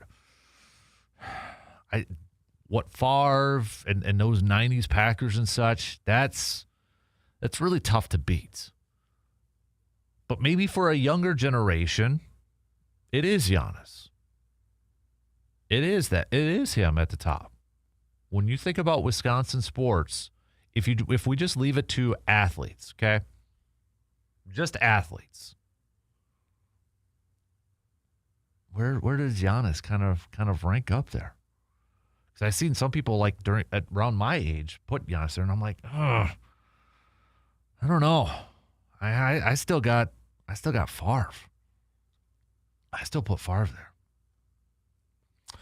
But we'll talk some more Bucks and whether Giannis is, or maybe not influential, but how about this? Take away influential, beloved. That's the word I was trying to find. Beloved. Is Giannis the most beloved Wisconsin sports figure, let's say, in the last 30 years? Yay or nay? What do you think? We'll keep it to just athletes. How about this? Because Euchre, obviously, I think would be up there. Let's keep it to athletes for this. 2 in, 2 more to go. It's halftime. We'll be back after these news updates.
All right, here we go. Halftime's over with. The third quarter is kicking off right now. Thanks for hanging out with us this morning. Got a few different topics of discussion up that I want your input for. Do you feel like Giannis will be traded by this week's trade deadline, which is coming up on Thursday? If we take a quick look at the Post Glass and Mirror 715 Speaks poll question that is on the Sports Talk Facebook page, 69% of you saying that you do not think it will be this week. So we'll hit that up. We're going to get to some more hoops talk here, as it could be a potentially franchise-altering decision for the Bucks this week. So we'll hit that up. We'll get back to some more football chat a little bit later on as we are getting set for the Super Bowl this weekend. So we got that on the docket. Baseball-wise, Brewers-wise, throw out a question. Who do you think is under the most pressure player-wise this year for the Brewers? Now, we can all agree and acknowledge that there are a lot. But if you had to rank them, like, who would be number one? Is it Jacob Misiorowski? Maybe, just looking at how his season transpired last year, and then you throw in no more Freddie Peralta. Is he the guy that's under the most pressure? I think you can definitely make cases for a bunch of other players like a Brandon Woodruff, a Jackson Cheerio, a Garrett Mitchell, Bryce Terang, Christian Yelich, et cetera, et cetera. So continue to send me your picks. I will say, of the responses that we've gotten so far, slight lead for Jacob Misiorowski. Next up would be Brandon Woodruff. And I'm assuming for a lot of that is health. Can he stay healthy? Guy's making a ton of money. No Freddie Peralta. Kind of the veteran leader, is the veteran leader of this group. So those are the top two, but Misiorowski does have a slight lead so far over Brandon Woodruff. Since it is Groundhog's Day, let's do kind of a sports edition of Groundhog's Day. What is a moment? It could be good. It could be bad. Maybe it's a nightmare that lives in your mind. Been sprinkling some throughout the morning here of my personal ones and such, but obviously, you look at the good ones. Super Bowl 31, Super Bowl 45, bad, Super Bowl 32. Earlier, I had talked about the Badgers national championship game. You've got the Hail Mary. You've got the NFC championship game against Seattle. How about this one? Last year or 2 years, however we went to the playoff loss to the Mets. Pete Alonso's home run. Oh man, that one too. That one probably is like in the minds of a lot of diehard Brewers fans too. Yeah, no doubt about it. No doubt about it. Oh, that's a bad one too. So continue to send yours. All right. It is also the VFW Post 305 best and worst from the weekend. So if you want to make your picks, share that with the rest of the class. I'm not saying, but I'm just saying Monday. I'm not saying this, but I'm just saying this. You can best ones I'll read on the air. So right before the break too, I kind of threw out maybe an informal poll question or an informal, kind of feedback type of question, but obviously, a lot of eyes are on Giannis this week, or are on the Milwaukee Bucks this week, right? Ton of eyes are on the Milwaukee Bucks. What are they going to do with the Greek Freak? What are they going to do with Giannis? Will he be traded this week or not? So the sports world, the NBA world, ton of eyes on the Milwaukee Bucks. And I had seen some people, at least on social media, talking about Giannis. Is he the most beloved Wisconsin sports, I'm going to say athlete? I've seen people use sports figure, and I would say no to sports figure. You would have a very, very, very, very, very hard time convincing me that nobody besides Euchre is number one. I don't care if you're not even, like, if football is your top sport, if the Packers are your top sport, and you're just a casual baseball fan.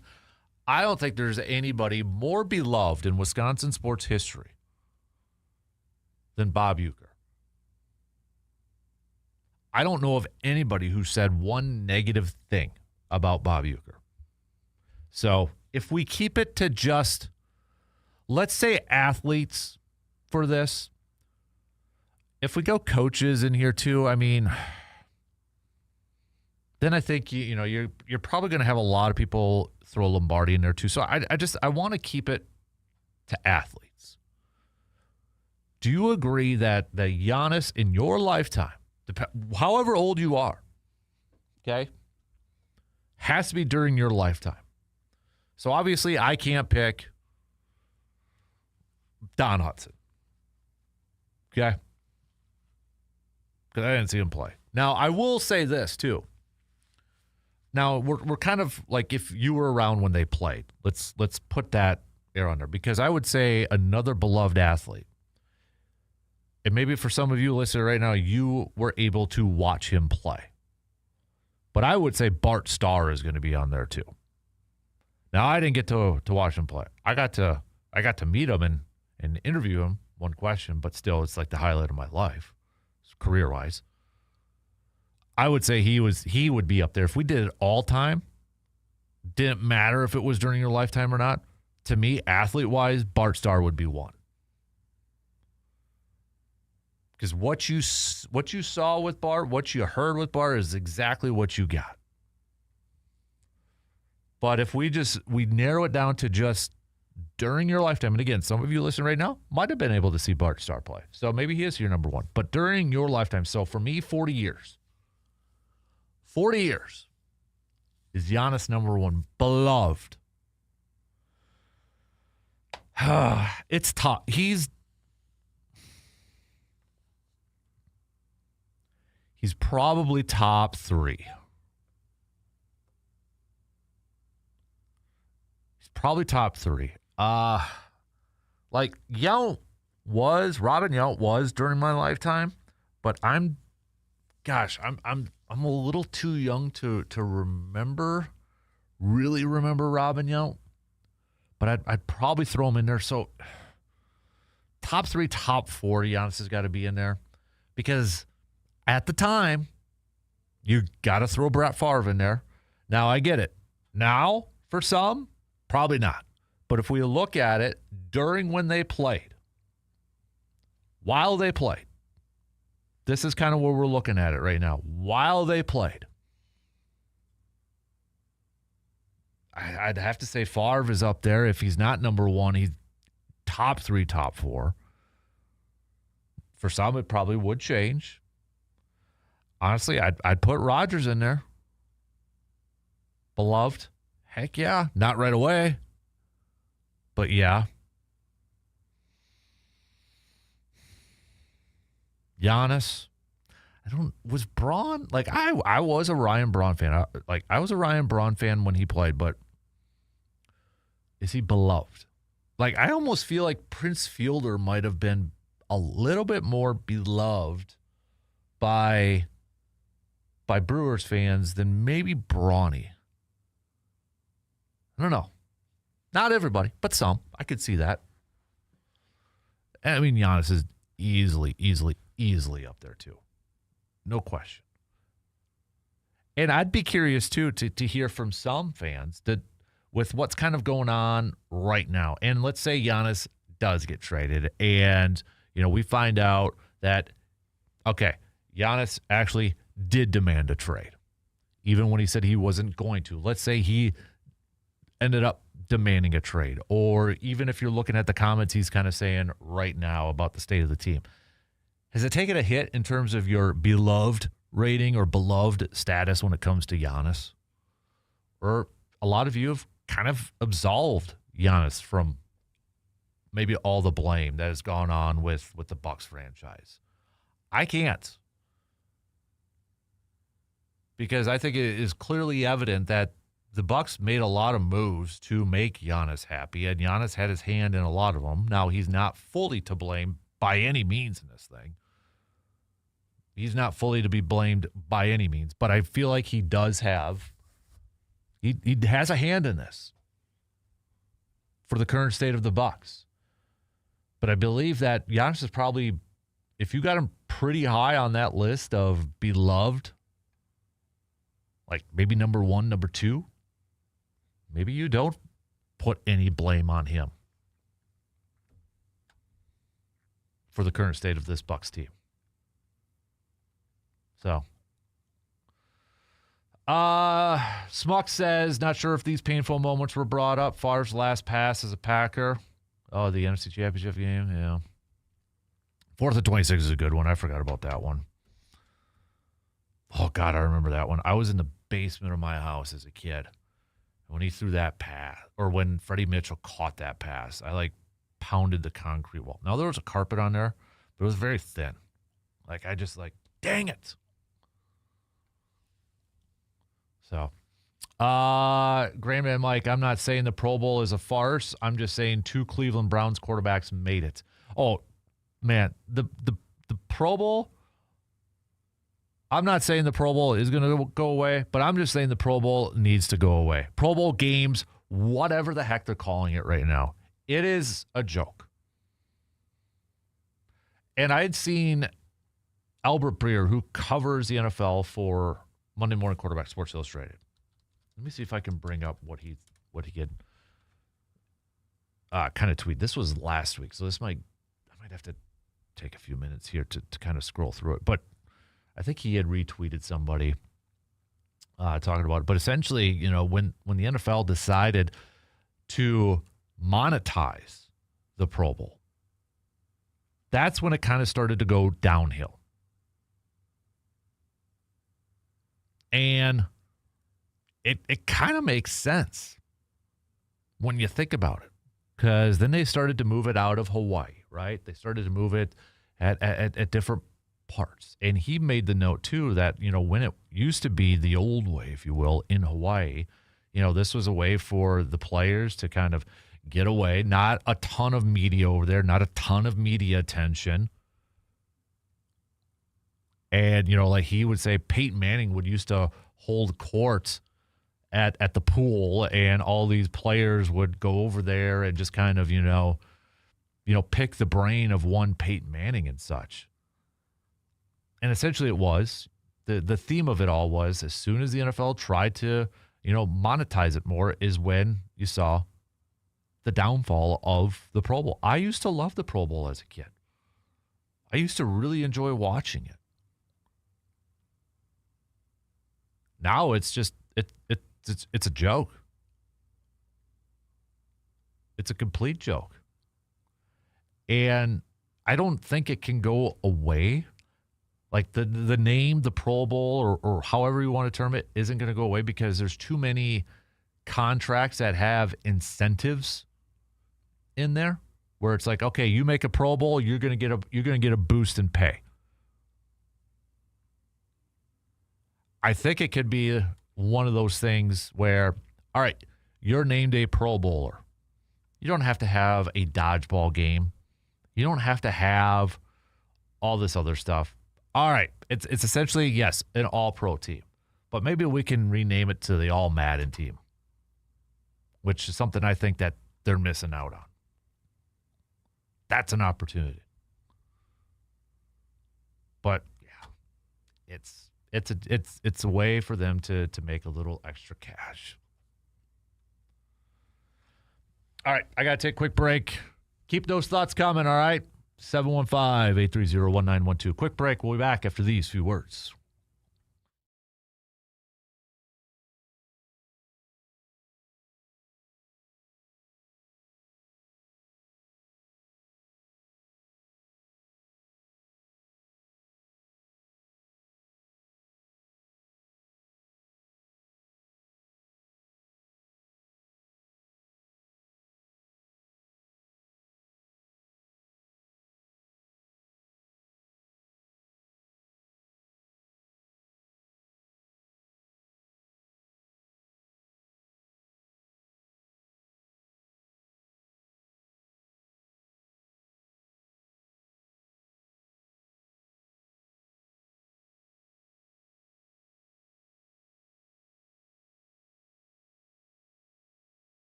If hunting season means something to you, then it's time that you knew about Tilden Gun. Located right here in the Chippewa Valley, Tilden Gun is built for hunters who take their time in the woods seriously, from deer season to turkey season to waterfowl and everything in between. They carry a strong selection of firearms ammo and gear trusted by Wisconsin hunters. Whether you're sighting in for opening day, upgrading your setup, or just talking shop with people who know the outdoors, Tilden Gun delivers experience that you can count on. This is the place where hunters are treated like hunters, with honest, knowledgeable, and quality equipment. Stop on in today and see them at 12427 90th Avenue in Chippewa Falls, or you can check them out online at tildengun.com. When the woods are calling and the season matters, remember the name Tilden Gun. Troy chiming in. Looks like first-time texter Troy. What up, Troy? Thanks for joining in. Says 2008, the loss of Ben Sheets in mid-September, just a major blow to their postseason chances. Talking about the moments, that Wisconsin sports moment that maybe kind of replays in your mind, or you kind of think about. It's kind of a little bit of a what-if, too. So continue to send those if you'd like. Send those on over. I know some of them are painful. What are some good ones? All right, what are some of the good ones that maybe you kind of think about? I know we kind of think about, because we're taking the theme off of the movie Groundhog's Day, obviously. But if there was maybe some positive memories, which ones would those be? Which ones kind of replay in your mind from a positive side? Think about that for a little bit and send those on over. So we had some coaching news over the weekend. Looks like all of the positions, or head coaching positions, are filled up. Looks like the Raiders will be hiring Clint Kubiak after the Super Bowl. He is currently the offensive coordinator for the Seattle Seahawks. And then the Arizona Cardinals. They're hiring LaFleur. Mike LaFleur, Matt's brother. So 2 Harbaughs in the league as head coaches, and now 2 LaFleurs in the league as head coaches. So obviously that's a Packers connection with Matt LaFleur's brother getting a head coaching job. But the other part, the other hiring from the Raiders could potentially affect the current Packers coaching staff, because last year when the Seahawks were looking for a new offensive coordinator, from the reports that are out there, Adam Stenavich was a finalist, highly thought of, and for some thought was going to be the guy, the offensive coordinator for the Seattle Seahawks. Now they moved out, they decided to go with Kubiak, and right now it looks like a really good decision on their part. But is that something they could revisit after the Super Bowl? Are they going to look at Adam Stenavich as a possibility, re-interview him, and bring him aboard? Because we know whoever they hire as offensive coordinator is going to come with play-calling duties. So that is something to kind of monitor here maybe in the next couple of weeks or so. Now, I don't know if Mike LaFleur is going to bring anybody aboard from the Packer staff. I don't know if he's got any of those relationships just because his brother's the head coach. I don't know. You would kind of maybe look at it from an offensive side of things. Is there somebody in there? Is he going to look more at, the Rams and potentially the 49ers staffs and such? But you look at a lot of these coaches in this league right now, whether it's the Robert Salehs, the Matt LaFleurs, the Sean McVays, the Kyle Shanahans, and now the Mike LaFleurs, okay? That circle or that web of coaches, that pool, it's all about relationships, right? And who you know and such. And for a first-time head coach, he's probably going to dip into that pool of like, okay, people I know, people I trust. Robert Saleh's already putting his staff together. Then you got the McVays, and I mean, 49ers moved pretty darn quick after it was Mike LaFleur was hired for Arizona. What did they do? They hired Raheem Morris as their defensive coordinator. not really letting Mike LaFleur get a shot at maybe getting that guy because that's a relationship. So I'm curious to see how that's going to kind of build up. But we got the head coaches all in place. And I look at this, and, man, I know we talked about it with Brandon on Friday.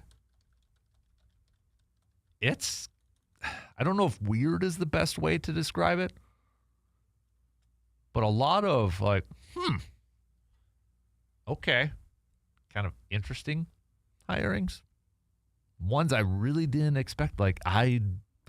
First of all, some of the job openings that came out there, I think, surprised some people. But, I didn't think Mike LaFleur was going to be a head coach this year. Todd Monken. Mike McCarthy back in it for a third time. So a couple of surprises.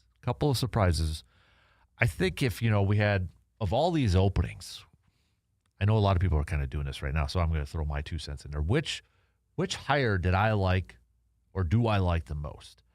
I really like the Robert Saleh hire in Tennessee because I think that has the possibility, if we look at teams that have the potential of a quick turnaround, like we saw with the Patriots with Mike Vrabel. Okay, if we look at those teams, I could see Tennessee.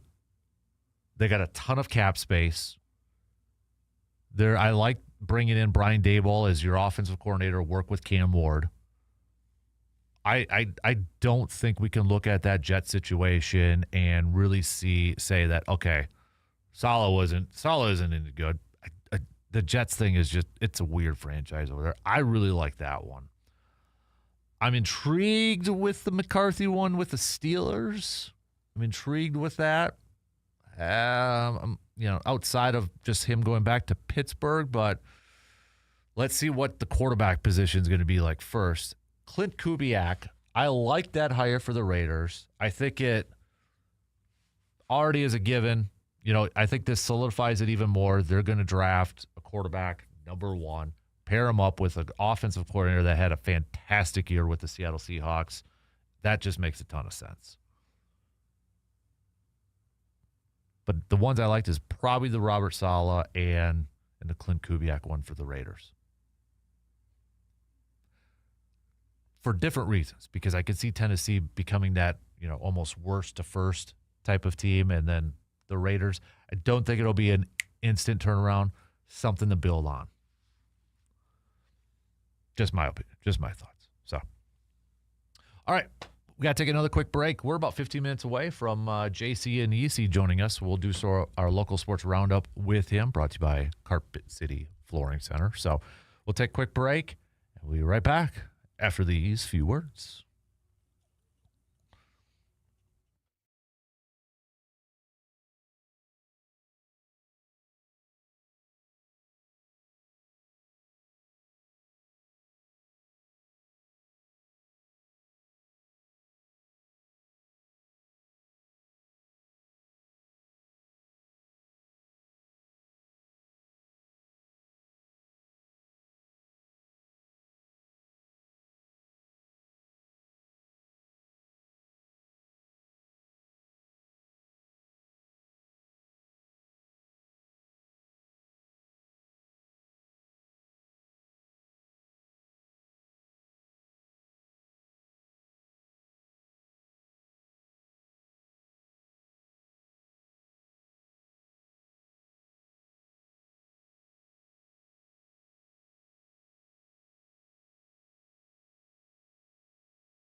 if you have happened to have gotten into a fender bender, maybe it's a Wisconsin thing. You hit a deer and you need some auto body work done.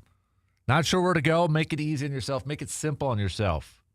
Head to Superior Auto Body right here in Eau Claire, located at 301 North Farwell Street in Eau Claire. They work with every type of insurance company and such, so make it simple on yourself. I know if you've ever been in that situation, like, oh man, where do I go? Stressing out. What's the best place?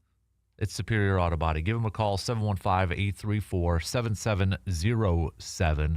And Superior Auto Body, big thanks to them too, because they are our presenting partners for Backyard Dreams. So big thanks for Superior Auto Body for that. But if you do need some auto body work done, make it simple. The decision is simple. Don't stress about it. Visit Superior Auto Body right here in Eau Claire.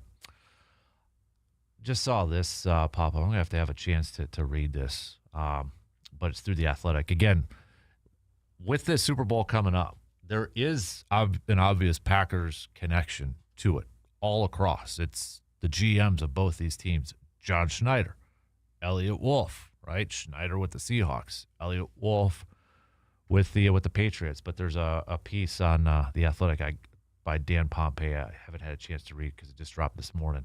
Ron Wolf and the connections between these two GMs too. So definitely looking forward to that. And I'd seen I'm curious to know if this is common practice amongst other teams, but with the Senior Bowl going on this past weekend, there was a little nugget on social media that, some of the teams were doing their interviews with these players and such. Apparently, the Packers and the Seahawks were like tag teaming on interviews, like conducting interviews with the same players at the same time because of their strong working relationship, which makes a ton of sense. Yeah, they apparently hosted a joint interview with Malik Muhammad from Texas. So kind of interesting, I thought, holding that joint interview. But it makes a ton of sense when you look at the GMs who are leading both of those ball clubs. So I know there's been some people kind of like down on the Super Bowl, and yeah, I'm not one that wants the Patriots to win another championship. I get that. I understand that.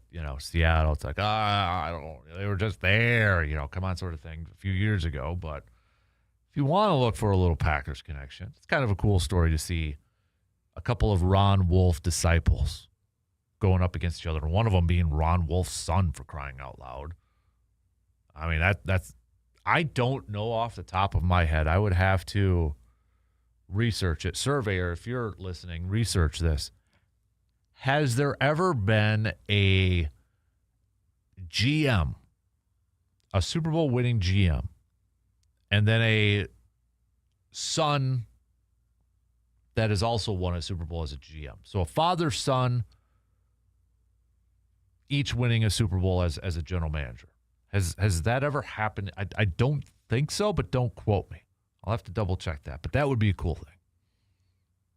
And Elliott Wolf, for me, was always one, too, that I remember when I was a youngster in college. And I would always get, like, the programs, the Packer game day programs, whenever I'd go to a Packer game. Because I really, really, really wanted to work in sports, and I really, really, really wanted to work with the Packers. And I always thought, like, the coolest thing. I remember as a kid, I wanted to be a general manager. Now I don't want to be a general manager. I'd still think it'd be cool as all get out to work for the Packers. But I'm like, what do you have to go to school for to be a general manager? Or what do you have to go to school for to work in the front office for sports? And I remember as a kid, I would always take these game day programs because they'd always have bios of the staff members. And they'd like list their majors in college. And I always remember this with Elliott Wolf. Granted, he had a big-time connection with his dad, right? But I always remember this with Elliott Wolf. His degree at the University of Miami was creative writing. And that always stuck out to me because I would study those things. Like, okay, what's the major? What do I have to do to try to get some? Now, I mean, it's internships, and it's a lot of who you know, and a lot of dedicated time and hard work and traveling and such. And I don't want to be a scout that has to be on the road, and that's just not for me. But that is always stuck in my head. And now he's potentially going to win a Super Bowl as a general manager. So pretty cool story. No question. John Schneider could win a couple. He'll have 2. He's already been to 2 Super Bowls, but he could have 2 rings too. De Pere native. So city of Green Bay is probably feeling pretty proud right now. A couple school districts over there. I know they posted up there with, alum. I think, Schneider was from De Pere, so I don't know if I can't remember what school, but I know Elliott was Notre Dame, Green Bay, Notre Dame. So, all right.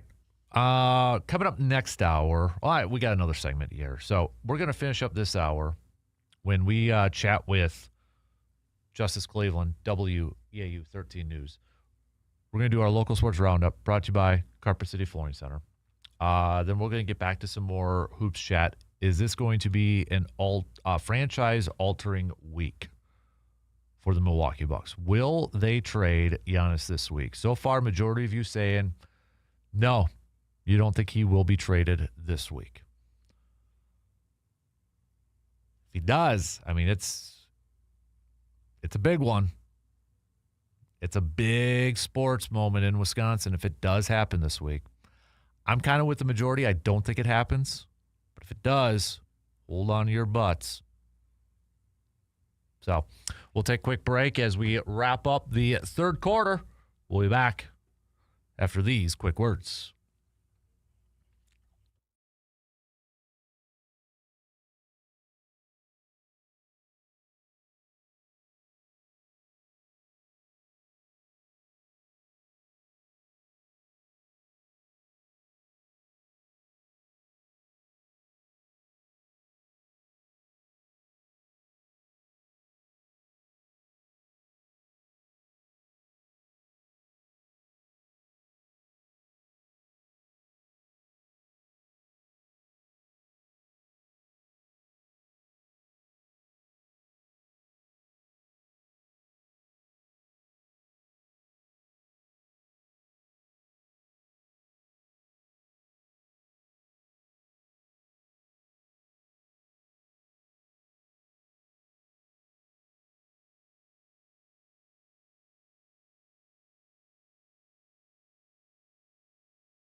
Got about 14 minutes to the top of the hour, and joining us right now is our good friend, Mr. Justice Cleveland, WEAU 13 News in Eau Claire. Good morning, sir. Good morning, everybody out there. How are you doing on this first day of February, or second day of February, Groundhog's Day?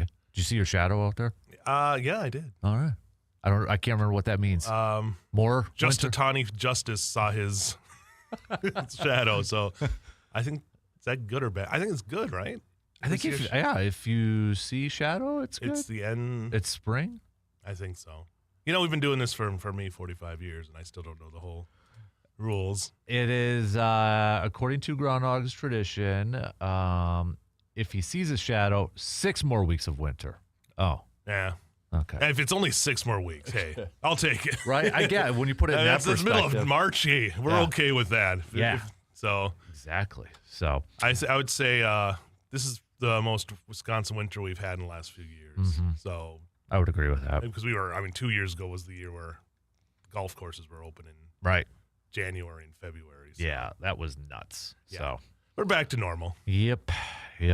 Well, we've got about 12 minutes to the top here. So let's do just kind of a quick local sports roundup brought to you by Carpet City Flooring Center. So I know we were kind of talking a little bit off the air here too, because this is going to we're getting close to a beginning stretch of just busyness for you guys at the station and such. I mean, with outside of local, you got the Olympics and, and Super Bowl coverage and all that sort of stuff. But then we're going to be getting closer to playoff stuff for preps, right? Yeah. I mean, which one, do you know off the top of your head which one we're going to be closer to? Is it basketball, hockey, wrestling? Wrestling will be the first one. Wrestling, It kind of goes wrestling, then hockey. Okay. Boys basketball, and then girls basketball. Gotcha. Okay. So, I mean, or maybe the basketball. Or girls basketball. Girls and boys, thank you. Yep. Gymnastics thrown in there as well. Swimming. Yeah. So, I mean, you're going to throw all those in, and wrestling, the regionals are next week. For girls. Okay. Girls regionals are next week. And they have it kind of split this year because they also have they're doing the team regional or sectionals as their own thing. Okay. Like teams usually it was just decided. It's more complicated than I get to, but they've changed it up, and I believe that's in lacrosse this year, the team wrestling. Okay. So good facility for that. Yeah, exactly. So we have that coming up, but hockey, I mean the brackets will be out here soon for hockey. Man. So, it's going to get busy, and you just throw in the WIAC sports that are all going on right now. They'll getting closer to their conference tournaments towards the end of the month as well. Mm-hmm. Yeah, and I don't remember if we have ever had it where Super Bowl and Olympics are going on at the same time. Yeah. Like we have on Sunday, we'll have the Super Bowl on NBC. Mm-hmm. Followed by the Olympics, and then goes on to our news. So, yeah. Exciting! It's an exciting week. It really is. It's exciting time. It's going to be a busy time, but exciting.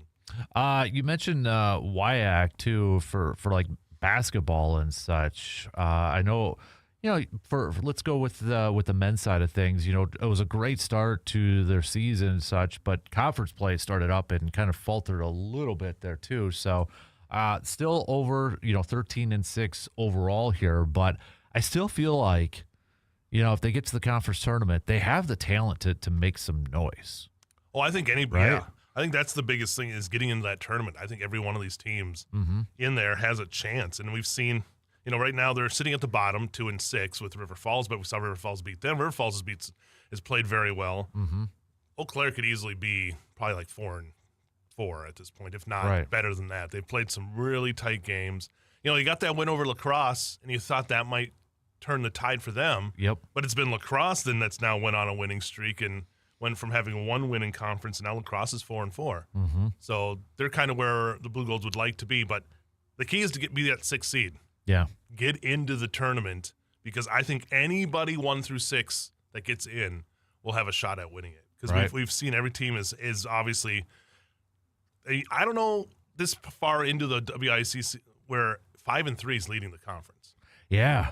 Usually you have one team that's, sitting at 7-1. Or like UW Oshkosh on the women's side who's undefeated. Yeah. Well, exactly. Yeah. But you look at it this way, Stout's right there. They're one game back of the lead.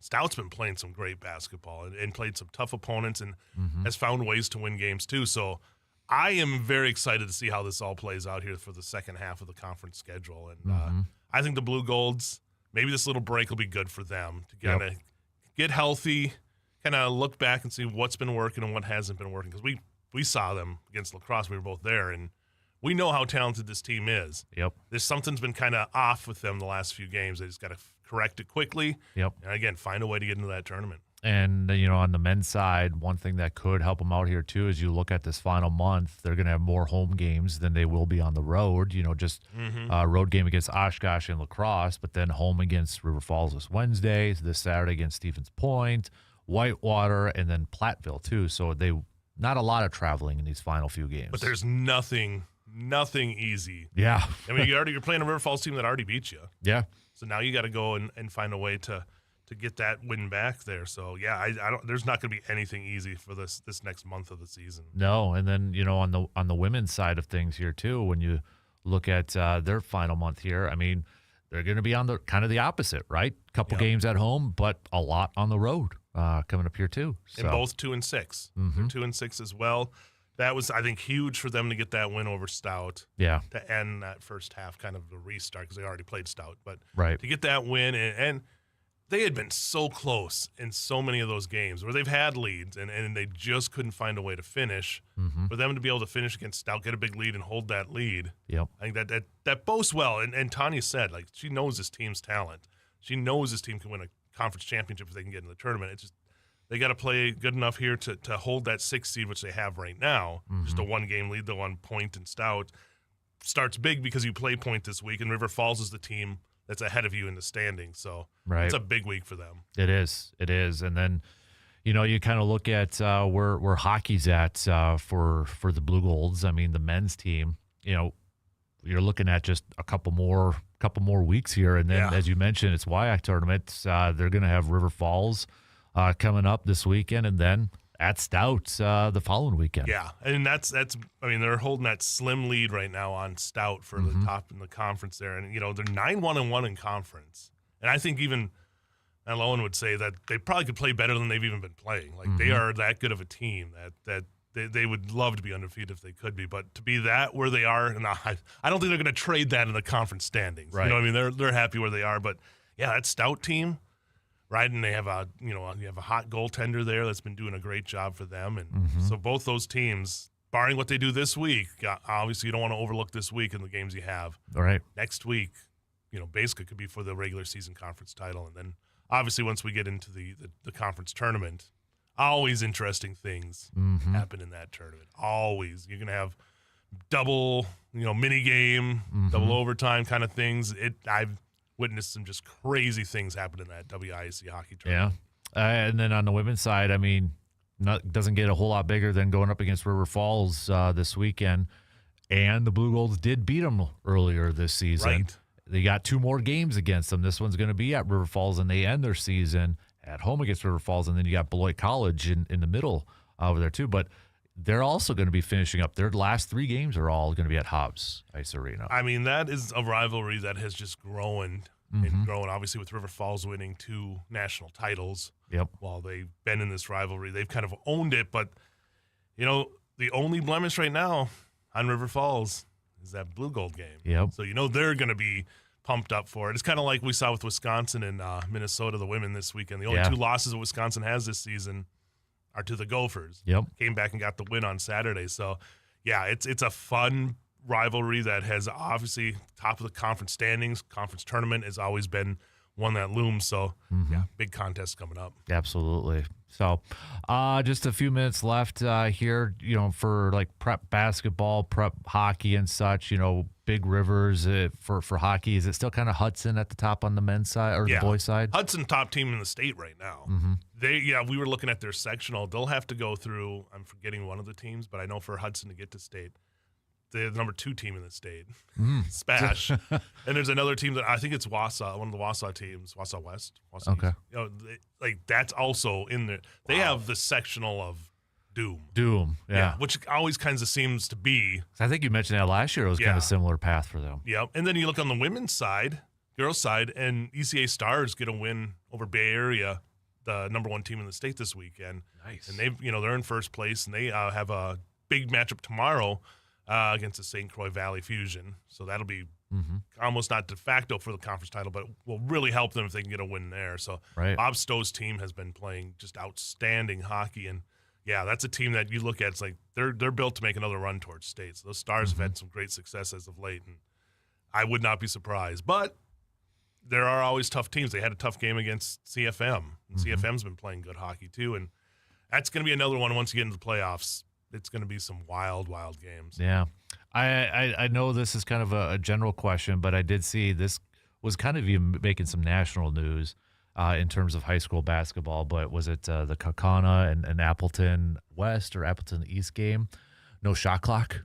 And like Appleton West was holding on to the basketball, and they got the upset win and such. So it sparked that conversation again about shot clocks and should it be at the high school level for Wisconsin. And I know they've voted on it before in the past, and it's always kind of been voted down. And whether it's been money, equipping these gyms with shot clocks and such. But a lot of them have it, especially in the D1, D2 areas have the shot clocks.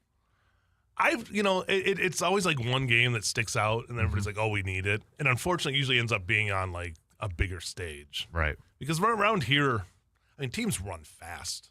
Teams are up and down the floor. There are a few teams that run a slower offense, but for the majority of these offenses in this area, it's a quick transition-based game, like the NBA and like college has turned into.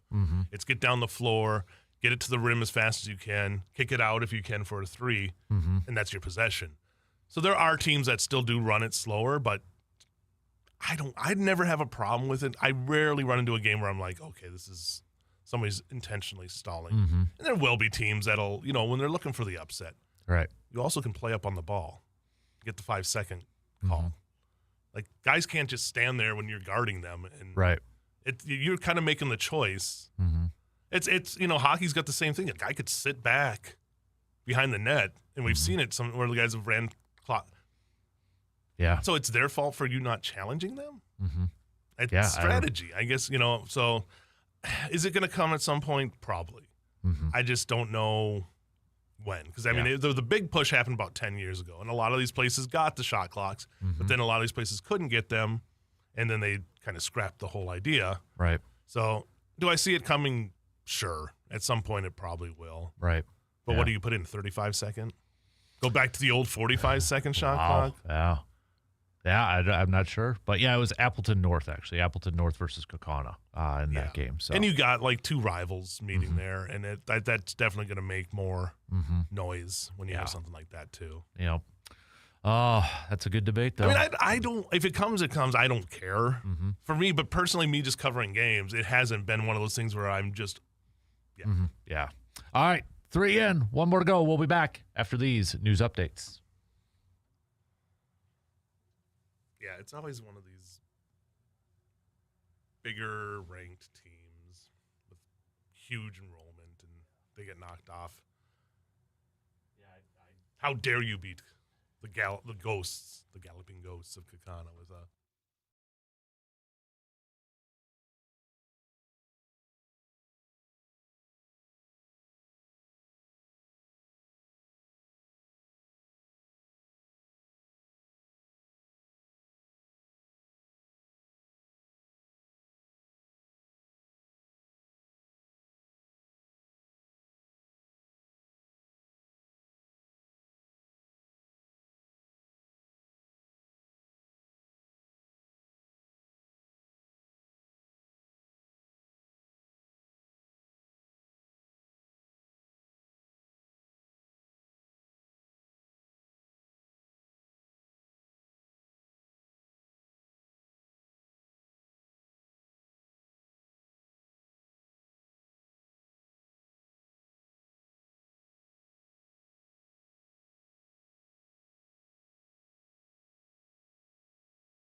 Final quarter, final hour, kicking off right now. Hey, quick note, by the way. So the program is actually going to end around 9:30 because yours truly, I got to head out to a dentist appointment. So kind of got to go to that. So show's going to end at 9:30.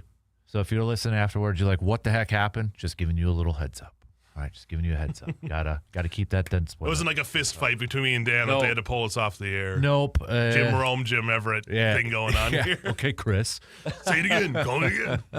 So just a quick heads up there. So, but let's kick off this hour because it potentially could be a franchise-altering week for the Milwaukee Bucks if they decide to trade Giannis. Trade deadline is Thursday.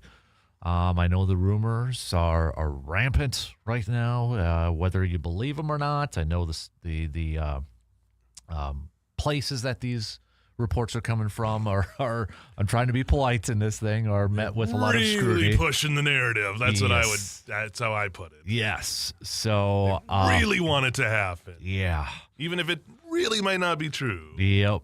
I don't think he gets traded this week. Now, at the end of the season, I could see it just because of the stupid NBA rules, like more draft picks will be available to trade and such. I don't think it'll be this week. I know there's packages and such, and maybe a desperate team kind of comes in at that point, but I do feel like it's going to be in this offseason. I don't think it'll be this week, though. I just, obviously with him, how much you want to make to the injury of how much that is, I think it's probably real. Yeah. How much Giannis really is pushing to get out, which it doesn't seem like he's in a hurry to get out. But yeah, I mean, if you're going to get more at the end of the season than you're going to get now, it all depends on how desperate, in my mind, how desperate the Knicks are.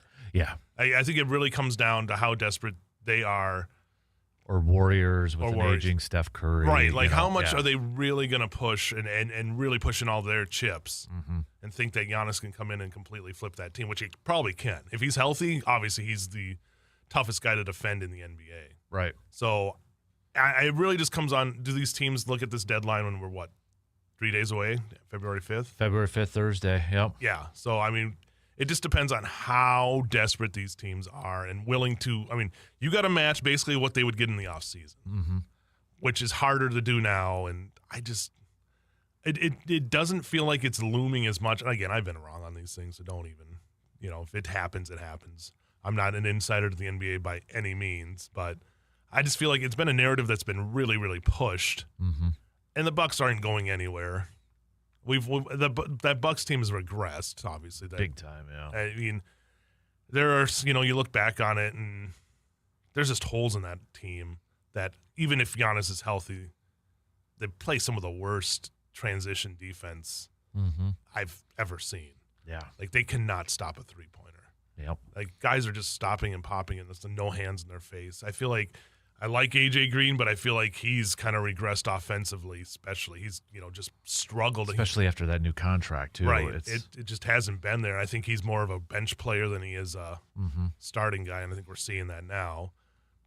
But what do you do if you're the Bucks? Right. It's probably too late to even – you don't have any capital to really make a deal. Yep. You have Bobby Portis. You have those guys, but you get rid of Miles Turner and Bobby Portis, what do you have – You're putting a lot of chips into Ryan Rollins right now, which he's had a good season. Yeah, I would say Ryan Rollins has been like the guy who's kind of taken advantage of his time and really shown that he could be a good role player. Yep. But there's nothing happening with that team. What do you do the whole season if you do hold on to Giannis? Does he come back and play? Does he play sparingly? That's the thing, too. It's like, okay, if you tank for the better pick now, I can't see them telling Giannis you're not playing the rest of the year. I feel like he's going to be about that. Yeah. I think the legal look at him and be like, okay, you can't be doing this. If he's healthy, he's got to be playing. Right. And it's not like the NFL where you just put a guy on injured reserve. Right. Like, he's done. Right. He doesn't have to play the whole season and you're done. So I don't know what the best path is. I think it is probably holding on to him and getting more for it, but it's a tough decision. As a fan, would you love to see him play for the Bucks his whole career? Yes. Does it seem like, though, it's time to probably let him go somewhere else and get what you can for him? I think so, because I just don't see the well. Mm-hmm. It's not like the Spurs where they, with Tim Duncan, they had enough around him the whole time that they were competitive almost every year. Mm-hmm. They had a chance to go and win a title. There's no Mano or Tony Parker on this team. No. Right now. There really is. Bobby Portis would be your closest as the guy who's just been there the longest. And Bobby does what he can, but Bobby's not enough of a number 2 on that team. No. And I don't know what the Turner trade, Kuzma trade. Yeah. That one. Yeah, those two just do not look good right now. They don't. Review. Or Miles Turner was a signing, wasn't it? Not a trade. Signing, but you had to release Dame, and I really think that Dame, if he doesn't tear his Achilles, he's still on this Bucks team. Yeah, I think so too, and that's probably it makes a difference because Turner's a good player, but he's no Dame Lillard. Right. Dame Lillard was a not a once in a generation, but close to a Hall of Fame guy. He's a Hall of Fame guy, top 76 player. Right. So. When you have 2 Hall of Famers on a team, now you have 2 very good player in Miles Turner, but it's not there every night. Right. Kuzma trade just looks bad. I mean, Chris Middleton, I'd much rather have him still playing for this team. Mm-hmm. How about those Wizards getting those 3 wins against the Bucks? 3 of their 12 wins. 12 wins all against the Bucks. Yeah, for crying out. I mean, this not is even close this last 20 either. No, and then you look at last night's or yesterday afternoon's game, Bucks, the final 3 quarters, can't even eclipse 20 points in a quarter. Yeah. And say what you want about the defense, and it's bad, but their offense is really struggling here too. There's nothing out there that's like, okay, this team could do anything right now. This is my memories of being a Bucks fan in the mid to early. At least he had Big Dog for a while there. Yeah. At least but that's kind of how it was. He had one player, but you were never until Ray Allen and Sam Cassell until you built it up. Yep. So maybe more early '90s, the Mike Dunleavy days. Yep. Yeah, that's what it feels like right now. Mm-hmm. Yeah, I think that's a really good comparison or comp there. So, I was reading ESPN's, they had trade packages destination. Apparently the Timberwolves are one of the teams that are really aggressive. And I'll admit it, Anthony Edwards and Giannis would be kind of a fun pairing. Oh, it would. It's not far from us over here too. But I ultimately feel like it's going to happen in the offseason. Do you feel like it's going to happen? I think so. So. Again, unless I don't know why, just to me, it's like as desperate the Knicks get, because the Knicks have been prone to do it. I mean, remember the Isaiah Thomas years where they were throwing draft picks around like crazy, which then they had no draft picks for like 10 years.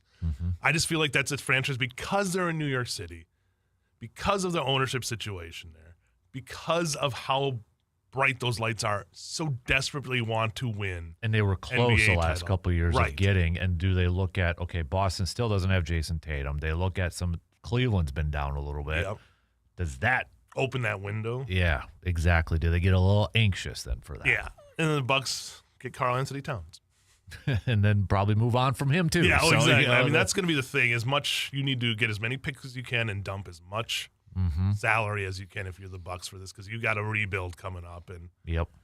even if you say like Giannis might be able to get you to 500, it's really that situation of next year. If again, I would love if Giannis chooses to stay. Hey, that's fine, but you're going to have to definitely find a way to maneuver cap space wise to do it. And I don't know if they can even do that with his salary at this point. Yeah, I think if he stays, which I wouldn't be opposed to it. No, I don't think anybody in Wisconsin wants to push Giannis out the door. No one's trying to do that. It's just like, I think then he's going to have to realize too, is like, okay, I may really like Bobby Portis, and I may really. They're going to have to make tough decisions to move on from some. It just can't be all about keeping friends, and I'm sorry, but if Thanasis has to go, Thanasis has to go. Yeah. Right? I mean, come on now. Let's. Right. I mean, that team's so thin already. Thanasis is only coming in, even in, like, with that bad as they are, he's not playing unless they're winning. Right. Like, I'm sorry, why isn't Thanasis on the Herd? Right. Like, wouldn't that be more well-suited for Thanasis? And if the team was built and stacked and had a couple more all-stars with them, then I'm fine. He's fine as the human, victory cigar. Right. That's fine with me. Yep. And he's a great bench guy. But right now, it's not a good roster. It's not a good roster. Nope. All right, we'll take a quick break before the bottom of the hour. We got a quick Packers position coach update. Another newbie coming over. All right. We'll tell you who that is coming up after these quick words.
Before I let you go, remind me to get your Super Bowl pick.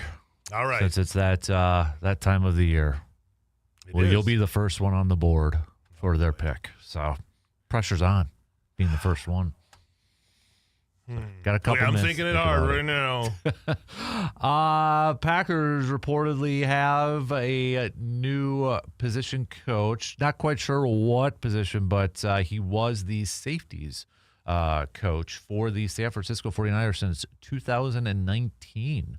His name, Daniel Bullocks. So he's apparently coming over to Green Bay.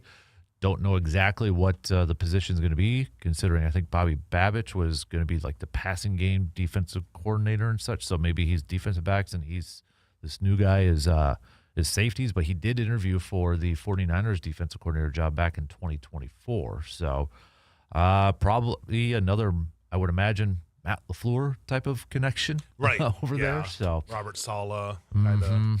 Yep, exactly. But Packers kind of putting together. And, I was kind of curious, too, because I wonder for some of these position coaches. Now his brother's a head coach, Mike LaFleur. I feel like with all this pool, you got Saleh, you got both the LaFleurs, you got Shanahan, you got McVay. They're all like competing for the same type of coaches, right. I feel like, at this point. Yeah, it's like this, everybody knows each other, but it's like, which friend do you want to go with for the signing? Which coach do you want to go? So they got one from San Francisco. And San Francisco's got a lot of retooling to do in their coaching staff, as a lot of these teams do. And that's been the thing, is like we've seen a lot of connections, even with like Mike McCarthy going to Pittsburgh. You got guys going over there. So yeah, Jimmy Leonard going to the Bills. Yep, which I feel like a lot of fans now, it's going to be another T.J. Watt, Kevin King thing. Yeah, between Jonathan Gannon and Jimmy Leonard. So, and that's a tough position to be in if you're the Packers. You have a guy who's a not proven head coach, wasn't really a good head coach, but is a guy who has head coaching experience, was good enough to get a head coaching job because of the job he did before that. And you got Jimmy Leonard coming on, who was a college head coach there, an interim head coach, but I feel like that's the fit they wanted, but again, the situations just didn't work where you had to kind of pull the trigger. Yep. Either you get Gannon or you might not get Leonard. You never know. Right. So I think they went with Gannon, and we'll have to see now. I think a lot of it, was probably like, let's lock it up here. I would imagine they probably had them both close in terms of like pecking order. So they probably thought, okay, the difference isn't that big. And let's get our D coordinator so we can fill out the rest of our staff before everybody else picks them up. Because I don't know if you look at it, if you're looking at like the Raiders and the Cardinals, now they're way behind the eight ball trying to figure out what they're going to do for even hiring a head coach. Yeah, I don't think Mike LaFleur was on the tip of the tongue for a lot of people for head coaching jobs, honestly. No. And I think Arizona realized, Arizona brought, like, how many times was Arizona denied, or guys saying, I don't want a second. Right. I think that hit Arizona really hard. Like, okay, they're a team that it's not a desirable location right now for people to go to. It's not. And then you factor in what's the quarterback situation like, too. I mean, there's a lot of question marks. Both those teams, like the Raiders and Arizona. Both, I don't know what's going on in the desert Southwest over there, but neither of them are really looking at, people aren't running to get to the Raiders. Have just been a mess for how many years. So. I do like if it is going to be Kubiak, okay, get your offensive coach and then get your quarterback at number one and see if that's going to work out, sort of thing. So, and then you still got Ashton Genty, which high pick from last year. Maybe some things. I think a lot of the ownership group for Arizona and the general manager stuff has just not been great with that situation. That team, you had the Super Bowl run, and then it's just kind of been downhill. Kyler Murray made splash first couple of years, and then that just fell apart. Injuries kind of affected him too. So now you don't know what his stock is. Yeah, like they chose to basically not play him last year because they were okay with Jacoby Brissett going out there and starting games because they just, I don't know. It's a messy situation down there. Kind of a mess, just not far from us either. Minnesota letting go of their general manager, which more people in the know said, there had been rumblings about disagreement, discourse, not a great working relationship between GM and head coach. But I think what surprised people the most is that it happened so late in the process. Also, 2 days after he'd just given a press conference? Yeah. Like those, and he was down at the Senior Bowl scouting and such. So those are the ones that I'm like, he must have said something like that ownership didn't like. Like it had to be, obviously there was something brewing before from all the, you read all the accounts, there was something brewing there. It just kind of reminds me of Mike McDaniel, giving the press, like he's doing his year-end things, and they're like, oh, yeah, we need to talk. You're Mm-hmm. You don't need to do these interviews anymore because you're fired. Right. It's just a weird situation to do it with a team that's been successful. Now, I think if I was to guess, it's the Sam Darnold stuff. You know, the comments on somebody wanted Sam Darnold, which seems like maybe it was him. Yeah. And ownership said, no, let's go J.J. McCarthy. Mm-hmm. And he didn't glowingly give his endorsement to J.J. McCarthy in that press conference. Now, again, this is all speculation on my side here. Right. But this is just from my optics looking on the outside of after that, they're just like, the ownership must have been like, okay, no, we're not going to deal with this. But it's really a weird situation for as much success. You know, it's been Vikings for the last decade. It's been every other year. Right. It really has, where they're really good one year and then kind of back to middle of the road, if not, missing the playoffs. Mm-hmm. You got a coach that everybody loves. Right. It's still, I think he's going to be under a microscope this coming year if J.J. McCarthy progresses a little bit. and again, that's the other thing is like with that is, I think them not shoring, one thing's letting Darnold go. The other thing's having Jones there, who you probably could have got for pennies on the dollar. Yep. And instead they had to go with Carson Wentz. So I think there was probably I think that quarterback room definitely is what was this that spurred this all to happen. Yeah. There was one report out there which, like, apparently the GM took 2 weeks off after his maternity leave or paternity leave after their child was born, and NFL people are like, you don't do that in the NFL world. I'm like, oh God, I took time off when my kid was born, for crying out. I think we need to normalize that a little bit more and such. And I hope that wasn't a reason. The amount of old school thinking, a lot of old school thinking still in the NFL. I mean, it's you still see that. Even we've had players that have had kids, and that that's become a issue too. So that doesn't surprise me. I wish it's something that wouldn't come up as much. Yep. But again, it doesn't surprise me, and it doesn't. Yeah, it doesn't take much for these owners to say, okay, well, remember I'm the boss, unless you're Jerry Jones, and then so I'm going to do whatever I feel like I want to do, and even if it's going to put you behind the eight ball, which it kind of does for the Vikings there. They must have had a plan in mind once they did it. Right.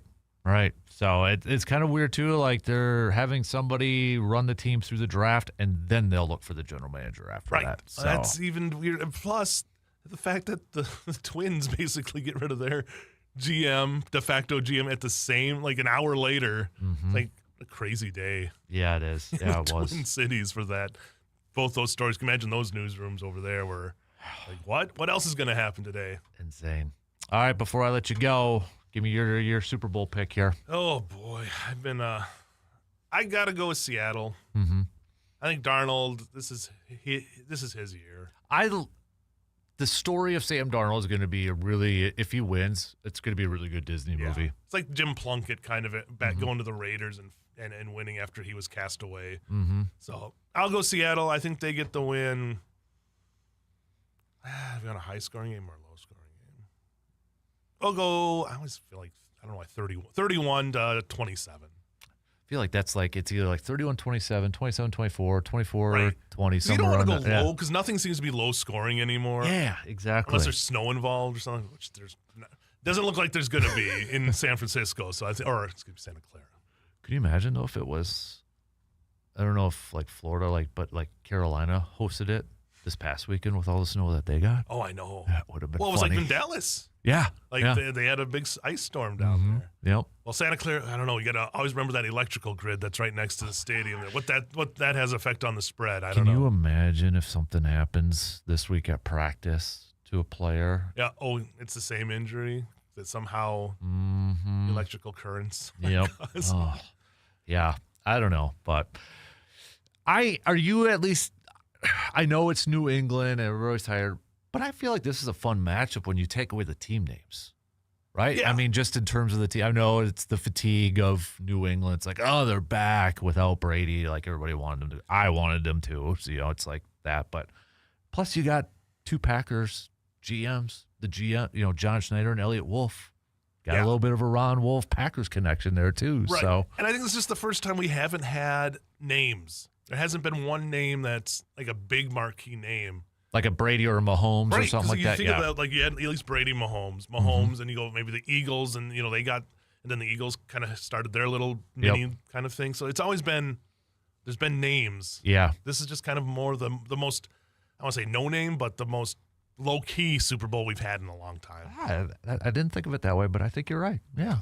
Yeah. It's not the MVP or a big, Wheaties box type of player, if you will. Yeah. So. And, you said quickly after the Elliott Wolf stuff, it's like I've been, I think I started about almost the same year he started in Green Bay. So it was one of those things you knew was going to probably happen at some point. So I told the story earlier really quick, but I remember as a younger when I'd go to Packers games. Don't say kid. when I was younger, I'd go to Packer games and get the program guides because I wanted to work for the Packers. I wanted to work in football. And I'm like, what's the college degree that you need? So I'd look at all these. And I always remember Elliott Wolf's at Miami. Creative writing. And for me, it's like me, I love that too. Yeah. I look at it because I started in 2003, 2004, around there. And it's like, that's right when he started. And we're probably similar age. He might be younger than me. I can't remember how old he is. But yeah, you knew, obviously with his dad's name. That's the first thing that struck you. You saw that. Yep. But if he stayed in it and the knowledge that Ron had and passed it down to him, you knew it was going to happen at some point. You thought maybe with the Packers. Yeah. But go to the Patriots, not a bad deal either. Yep, exactly. All right, JC, appreciate it, buddy. Thanks for having me. By. Really quick again, program's done, so you're going to be tuning in to the Madison show here for the next half hour because I got a jet here for a doctor appointment. So if you hear anything different, that's why. Otherwise, we'll be back tomorrow morning, 6 a.m., same place, same time. Be cool, everybody. All right, talk to you tomorrow. Be cool.